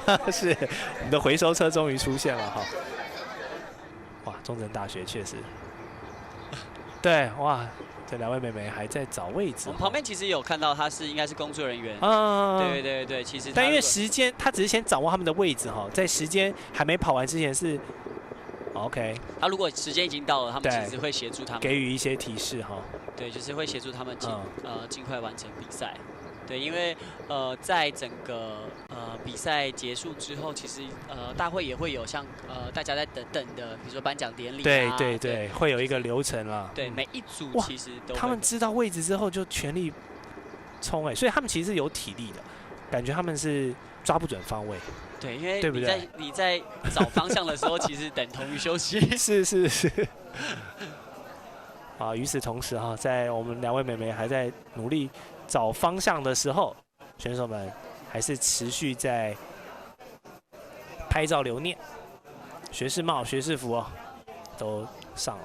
哇，也有逢甲的同学混在里面嘞，还是大家都好朋友，中正跟逢甲的。其实圈子蛮小的，大家都很熟，大家都以赛会友。对。好像成绩陆陆续续也出来了。对哈，我们待会等一下导播给我们已经有统计组别的成绩，再来跟观众朋友报告。这个选手应该是比完赛，只是可能在cool down的阶段，就是缓和一下。哇，可能觉得跑得不过瘾哦，再来跑一下。这位选手其实他是我印象他应该是李宏泰选手，宏泰选手，一个听障选手。哦，听障选手是对，这一次也有蛮多我们听障协会的。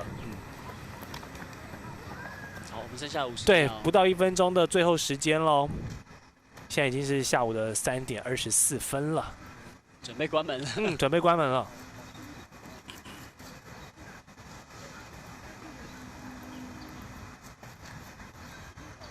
我们的三角旗哦，还在默默的等待，但感觉那2位橘衣妹妹应该是到不了喽，因为现在我们这一整长的道路上还没有看到他们哈。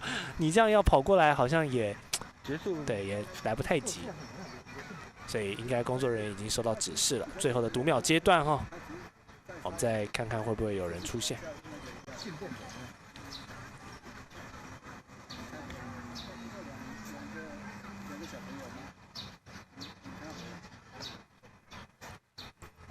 好，时间已经到了下午的3点25分了。那在这个时间点，所有的选手呢没有完成的时候，就已经是。等于是结束了啦，是没错。那他们这样的成绩会怎么判断？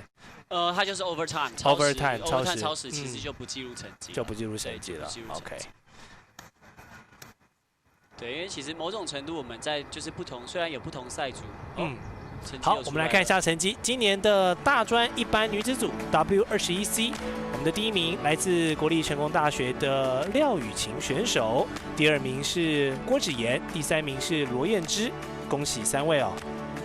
有些都廖雨晴等于是完成连霸，她去年也是第1名哦。然后在一般男子组的部分，我们第1名是林伟成，第2名郑家俊，第3名是吴祖匡，而且时间都还蛮，第2跟第3蛮近的，只差18秒。那第1名就有比较明显的这个拉开优势。公开组的部分，对，好，大专的公开女子组前3名分别是吴佳云、林云任以及梁雨琪。梁雨琪，我们刚刚前面也有提到这位选手，他是去年的第1名。对，然后这一次遇到强敌了。好，哇，马选手第1名哦，逢甲大学的，在这一次的大专公开男子组拿下了第1名。然后第2名其实杨天比也很接近哦，你看他只差这个7秒而已。对，哇，其实这个组别都还蛮接近的哈。是，秒数其实就是也是蛮有趣的一个部分啊，是，都蛮接近。好啊，去年的冠军这个贤红这一次是第3名坐收，代表是其他的竞争者今年的进步了。对，在这个场地状况不错。好，在我们的女子10岁组，第1名选手是王佑乐美眉。对，哇，这个他们就要用到30分钟了。女子的12。袁夏，然后郑英义以及刘延乐。其实近几年来啊，就是新竹县的定向越野发展其实非常应该说非常完整啊。因为像我刚刚有提到那个绘图员赖伟伦绘图员，他其实本身就是新竹县的选手。那他其实在新竹县也开发了非常多不同的地形的定向越野的场地。那他自己本身也是新竹县定向越野委员会的成员是。对，然后其实办了很多比赛。那刚刚也有看到许多新竹县或者是竹北市，其实也是新竹县里面，我相信对，他也是就是非常多的选手在参加像这样的比赛，受到他的影响。对啊，是。好，我们女子18岁组第1名是来自东山高中的同学蔡月婷，然后还有台北商业大学跟这个潮州高中的杨洁如跟阮芷选手。50岁组这是高龄组别哦 ，TCNP 家族的吴欣怡选手，还有前镇国中的郑佳琪。你看我们的虽然是50岁组，他完成的时间也是在20几分钟，所以大家可以像有兴趣就可以直接报名，不用太犹豫了。好，王雨妮是这个女子公开组 W21的冠军。王雨妮其实也是以前过去是田径竞走的选手，然后后来开始有就是像赖伟伦带着就是雨妮一起参加定向越野活动之后，他在上一届的屏东的全民运动赛事也拿到，我印象中有拿到金牌，个人的第1名。哦，佳慧在女子精英组也是第一名。佳慧果然是哈，这有这个站上凸台的实力。然后快乐斜杠的林嘉文以及成功大学的林玉洁，他们整个家里都在，整个家都在玩定向越野，哇，这是这个定向越野家族哈。刚刚有提到林冠宇，就是他的姐姐，也是绘图员。哇，那真的他们家真的对于定向越野这个爱好非常的深厚，没错。好，男子10岁组的这个弟弟们，这个杨梅国小的宇凡，然后还有新荣国小的哲凯，跟宣信国小的童俊，都是新竹的，都是所以新竹感觉像教练说的哈，当然您也是新竹人，就是感觉定向越野这个圈子的文化已经慢慢有点养成，所以真的要有人推动，就是真的要持续的办活动，让更多的不同的民众体验，它才有办法再让整个全国的定向越野环境来说是持续提升的。它当然也是人口加，你看像这个也是新竹县仁爱国中的选手，对啊，所以其实真的有在推动，县市有积极推动定向越野活动。不管是低年级的，就是不同岁组的，甚至是精英组的选手，我相信他们未来在16、18、20岁，或者是精英组，一定会持续再上去，因为他这个其实也是很好的升学跳板。OK， 对，因为其实现在也有很多的大学是有看定向越野的这个专长的生来去作为升学的管道。是，对啊。好，我们的16岁组有伦维跟杨天印。都大概在20多分钟可以完赛，所以这样比起来，刚刚14岁的那个王仁杰，他的程度应该不错，就可以持续的培养他这样子的。因为他小2岁，但是他也大概比刚才16那个组别的时间没有输多少。我们可以看到，就是像你看，像竹北高中生如果有拿到在不管是在分组或者是公开组别拿到好的成绩，它都是很好的一个履历，是自己的一个运动精湛的履历。所以在趁人数比较少的时候，可以赶快增加一些自己在这个方面的能力跟成绩，其实是一个很好的升学方式。好，我们的 M14 男子40岁组第1名是国防大学何凯翔，完赛的是22分37秒。还有这个胡好跑的李伟明选手，完赛是36分12秒。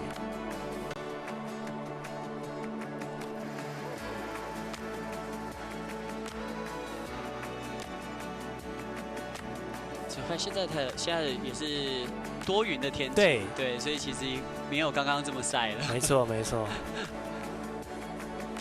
所以今天老天爷其实算是非常给面子给了选手们一个非常好的这个天候状况。对，安全又舒适的完赛。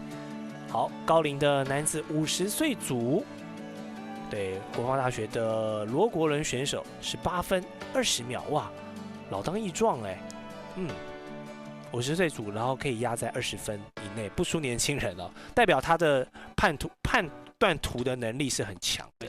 没错，就是有时候其实你如果说看图技术很好，但是你的体能相对来说很差，对，但你在过程当中没有任何失误，有时候甚至比体能好的选手来说，一直失误的那种，就是时间上来说，可能也是会有。所以它确实是体力结合脑力的一项运动。没错。亲近野外定向会的梁和发。65岁组，这位选手我印象中应该是香港的香港的朋友，来台湾，很常看到他在台湾参加比赛，真的哇！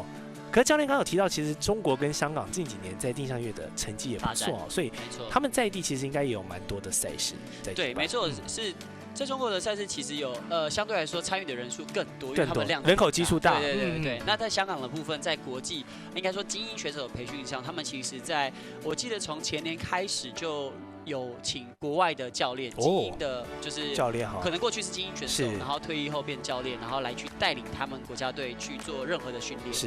对，就是很专业的定向越野训练。所以在这个时间里面，其实他们也提升了很多。对，在国际成绩上面提升了很多。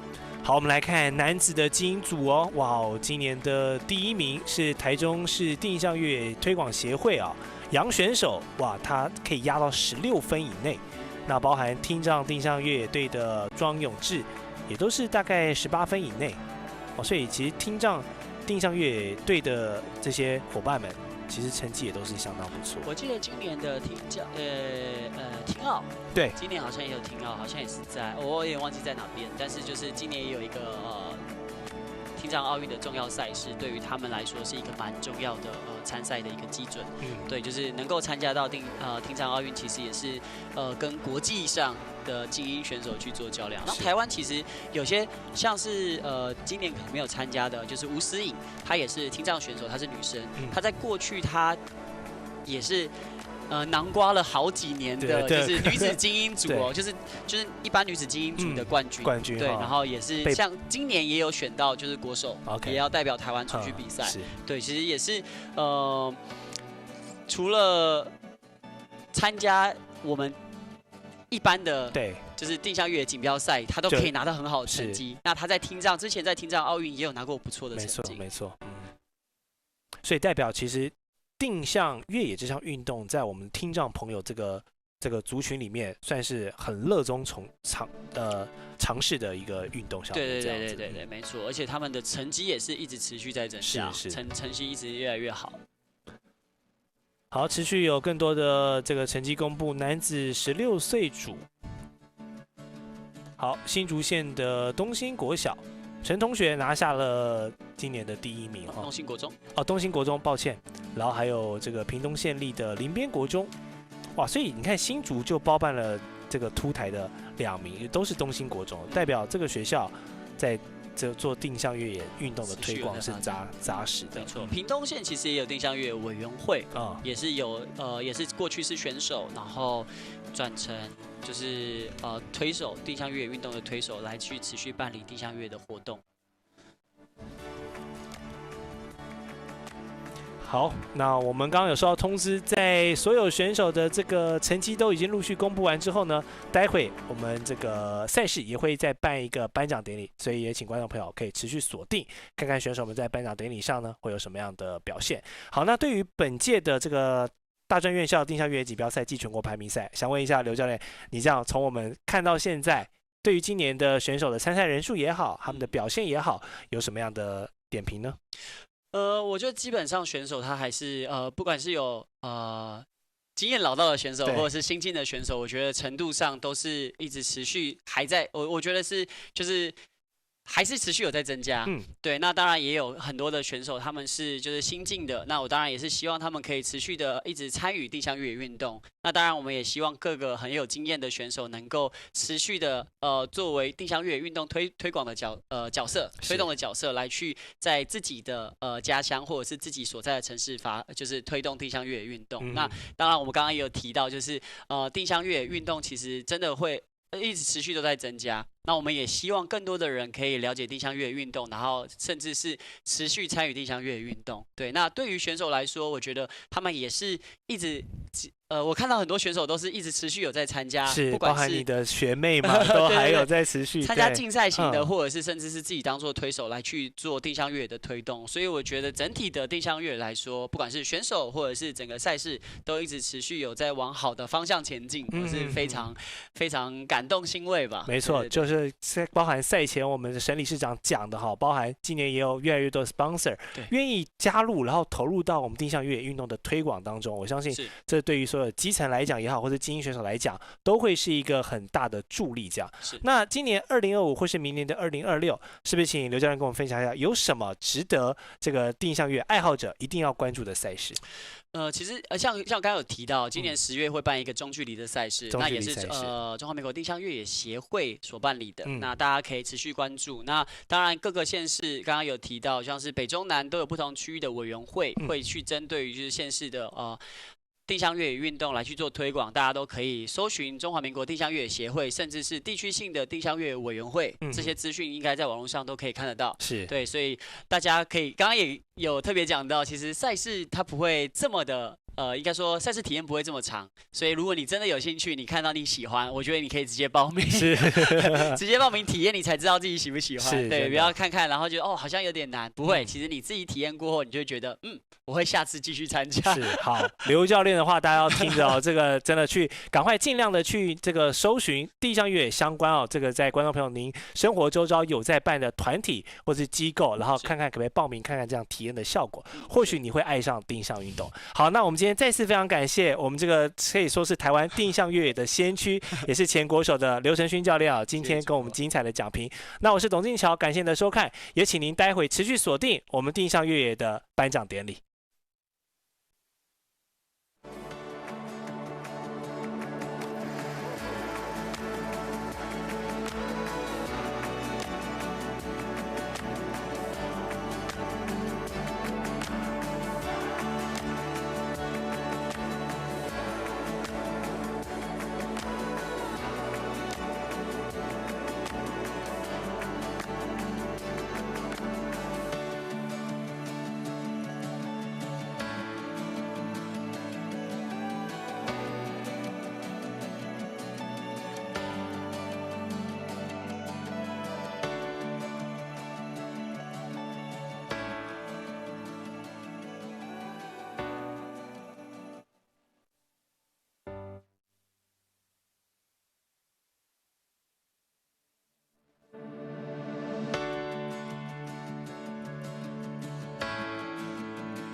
谢谢。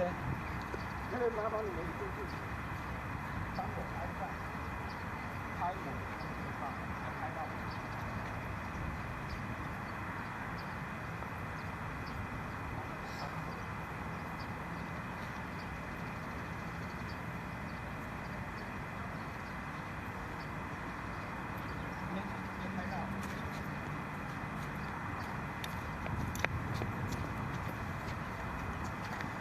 要拍我啦！这个要拍，直接就拍你的。不是这样子。哦，他刚刚那个是。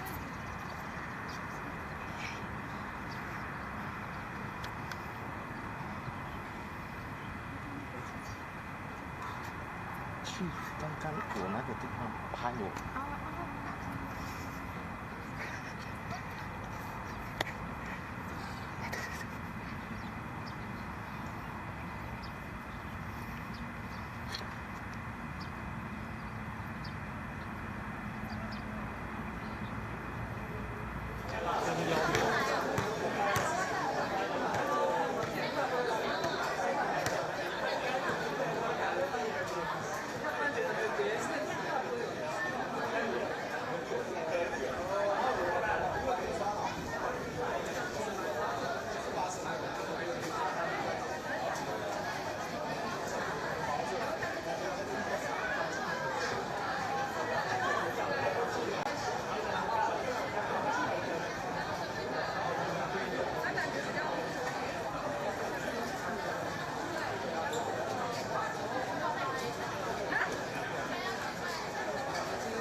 中心报告，赛事中心报告，我们即将进行的是颁奖典礼。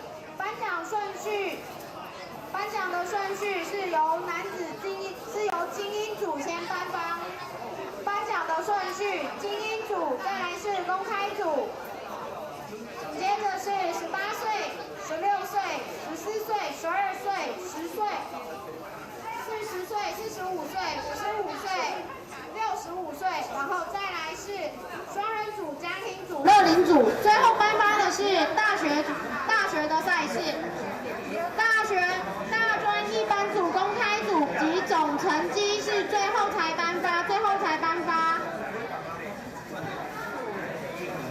大会报告，我们颁奖的顺序由精英组、公开组、18岁组、16岁组、14岁组、12岁组、10岁组，再来是40岁、45岁、50岁、55岁、65岁及双人组、家庭组、乐龄组，最后颁发的是大专组别。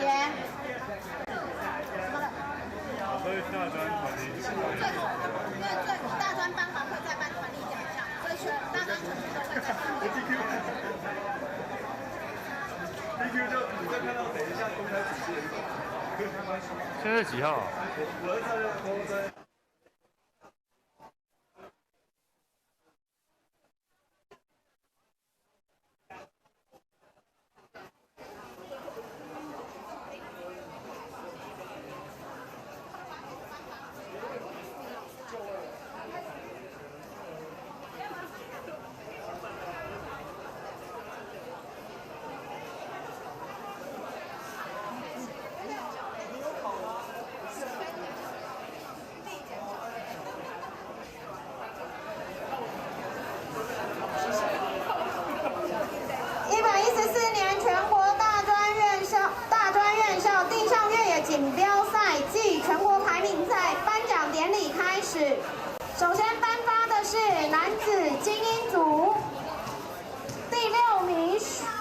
许晨宇，第5名刘敏宏，第4名王章萌，第3名简俊杰，第2名庄永志，第1名杨兆清。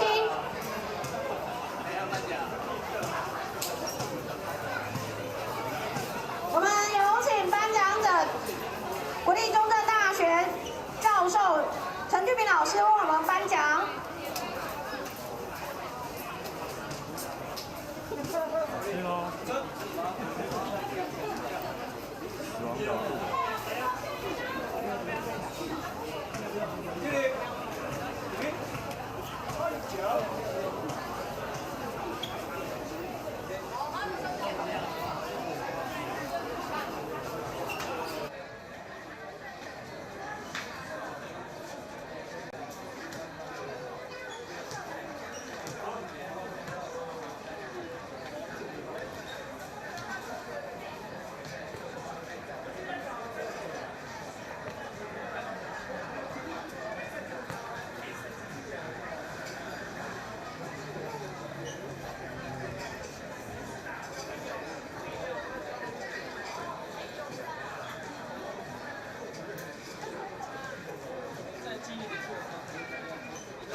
恭喜以上的获奖者，紧接着颁发的是女子精英组，第6名黄雨欣，第5名廖信瑜，第4名梁居宇，第3名林玉洁，第2名林嘉文，第1名林佳慧。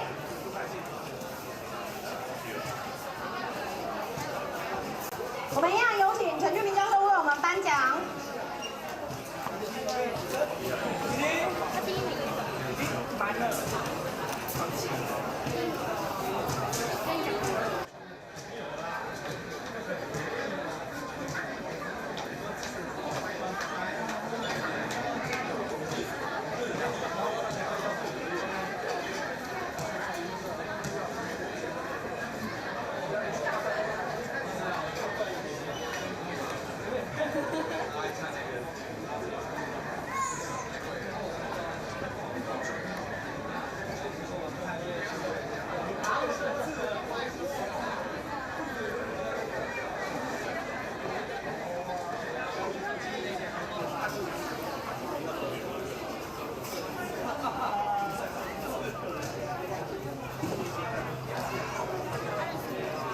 恭喜以上得奖的选手，接下来颁发的是男子公开组，第2名蔡宗哲，第1名普普人。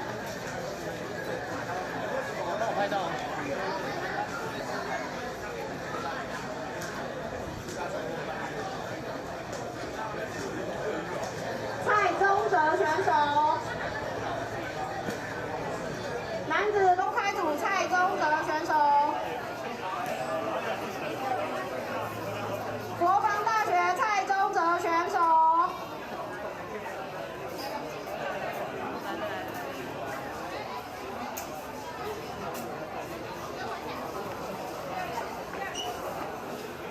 我们有请陈俊明教授为我们颁奖。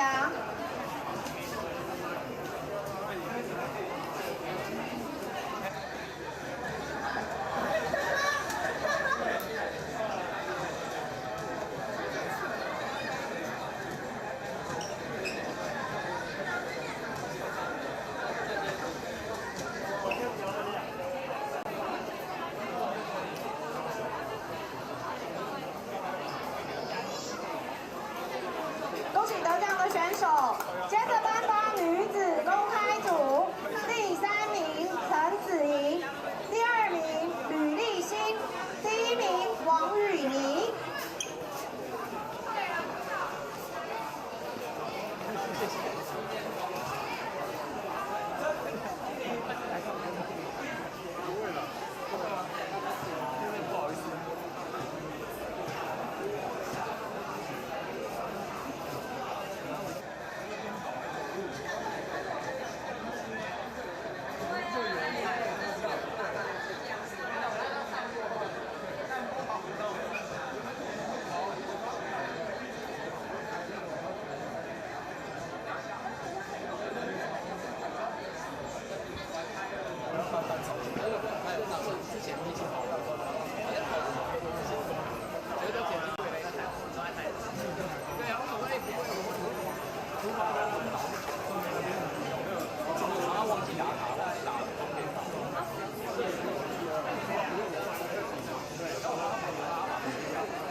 3名李家豪，第2名黄凯瑞，第1名陈新勋。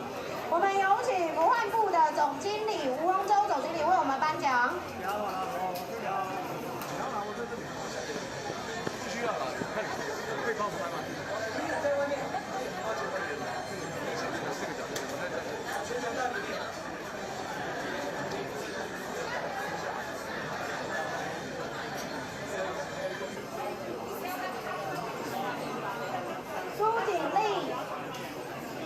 苏锦丽选手18岁，苏锦丽。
我们有请吴荣洲总经理们颁奖。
恭喜以上的得奖者。紧接着颁发的是女子16岁组，第4名杨林燕，第3名杨嘉玲，第2名钟淑雨，第1名冯璇明。我们一样有请吴文洲总经理为我们颁奖。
我们恭喜以上的得奖者。紧接着颁发的是男子14岁组，第1名王仁杰。我们要有请吴荣忠总经理为我们颁奖。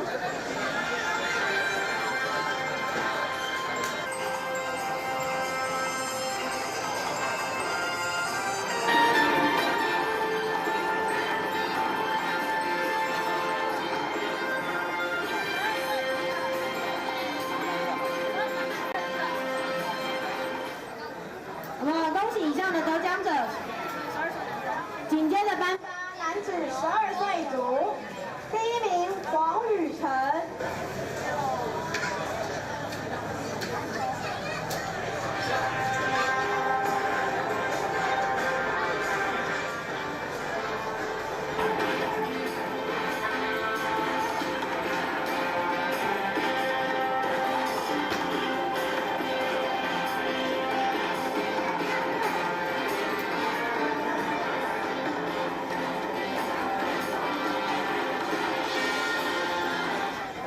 恭喜以上的得奖者。紧接着颁发女子12岁组，第3名刘延乐，第2名郑英徐，第1名郑元夏。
10岁组，第4名胡丰收，第3名林宏俊，第2名刘哲凯，第1名罗宇凡。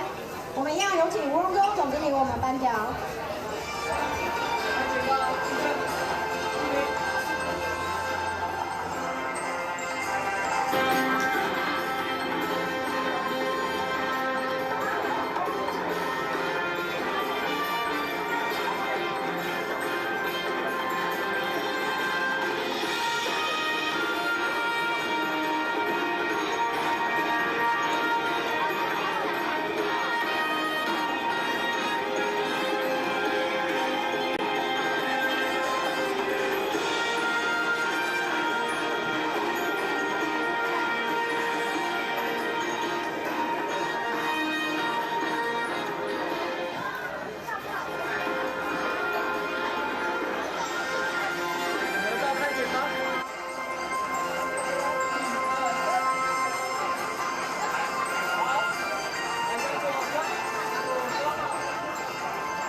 我们恭喜以上的得奖者，紧接着颁发女子10岁组，第1名王佑乐。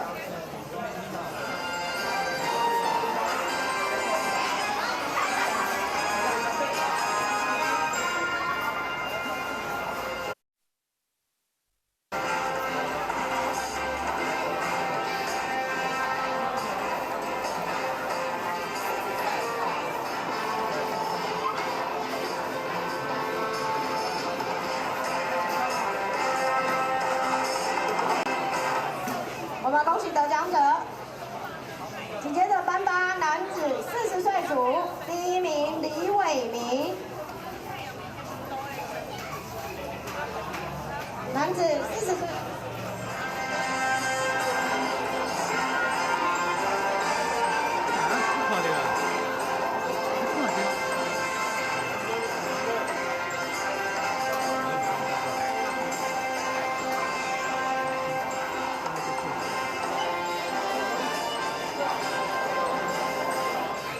恭喜得奖者，紧接着颁发男子45岁组，第1名郑伦维。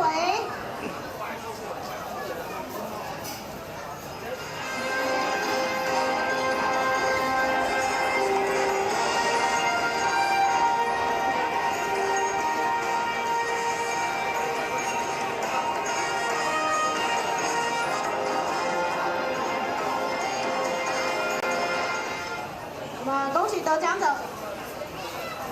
接着颁发男子50岁组，第1名罗国伦。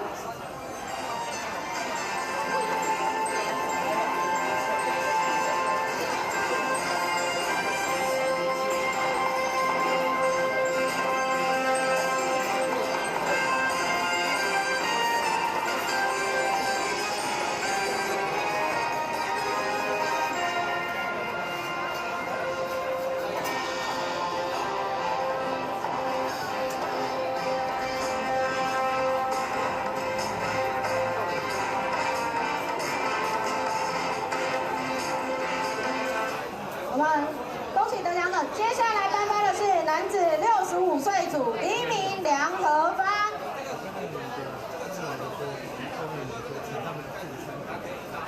65岁男子组梁和发。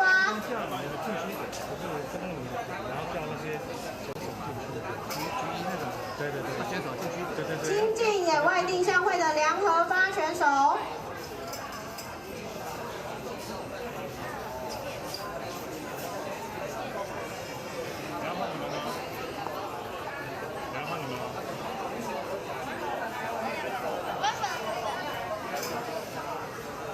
我们感谢吴荣洲总经理为我们颁发以上的奖座，也感谢博安部的总经理吴荣洲总经理这次赞助我们第1名的奖品。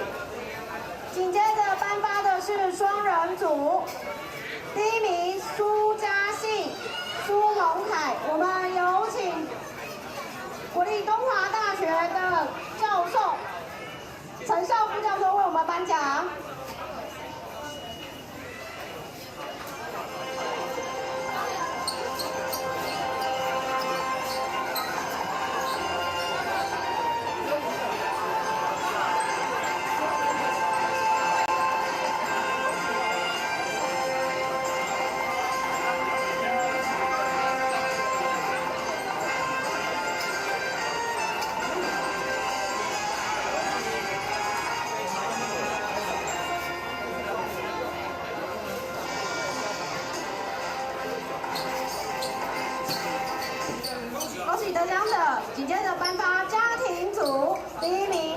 安、陈杰生、陈全。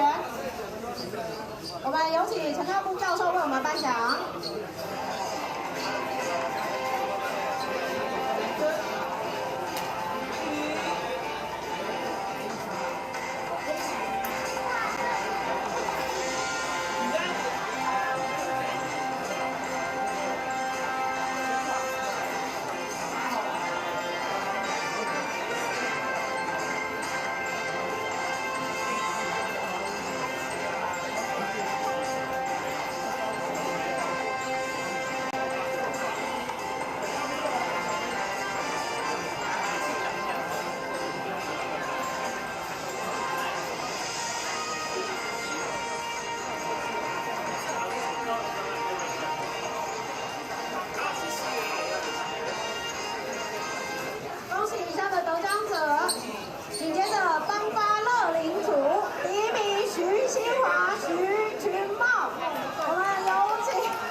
马金岩。我们有请中华民国定向越野协会理事长沈永贤沈理事长为我们颁奖。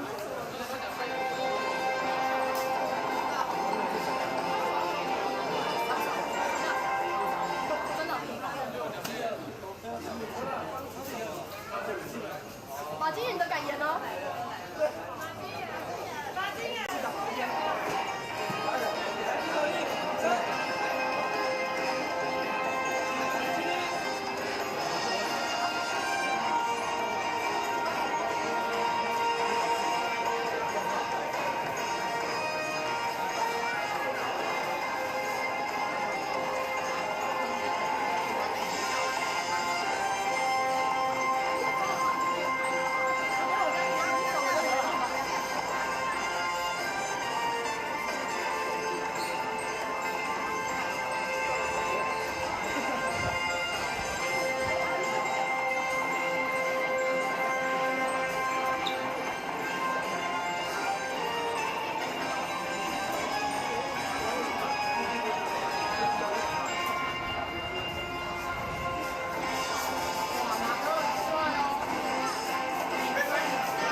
以上的得奖者，紧接着颁发大专公开女子组第6名周怡婷，第5名江品轩，第4名蔡品珊，第3名梁雨琪，第2名林云任，第1名吴佳云。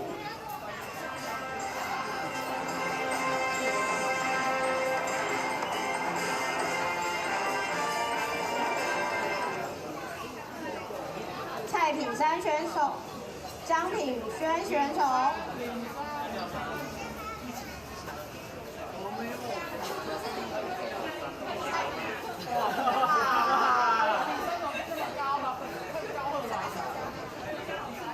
江品轩，江品轩。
黄亮君，第5名何正修，第4名叶坤生，第3名吴祖匡，第2名郑家具，第1名林伟成。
恭喜以上的得奖者，紧接着颁发的是大专一般女子组，第6名冯千荣，第5名杨瑞婷，第4名何念恩，第3名罗燕芝，第2名郭芷婷，第1名廖雨晴，郭子妍，第2名郭子妍，第1名廖雨晴。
恭喜以上的得奖者，紧接着颁发大专院校团体奖，大专一般组男子组，第3名国立联合大学，请派出代表来前面领奖。第2名国防大学，第1名国立中正大学。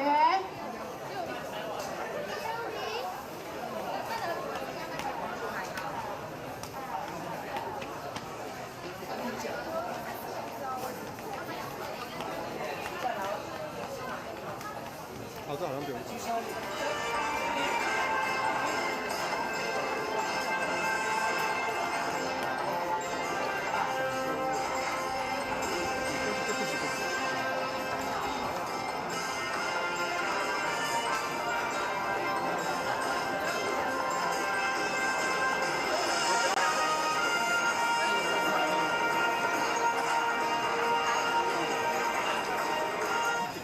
恭喜以上的得奖者，紧接着颁发大专院校团体组一般女子组，第2名国防大学，第1名成功大学。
女子公开组，第3名台北医学大学，第2名国防大学，第1名国立阳明交通大学。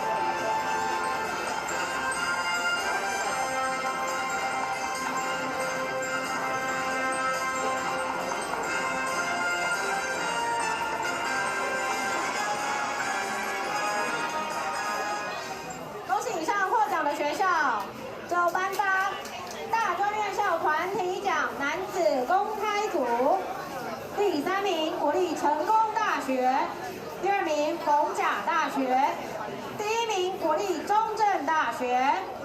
我们有请得奖的学校代表上台。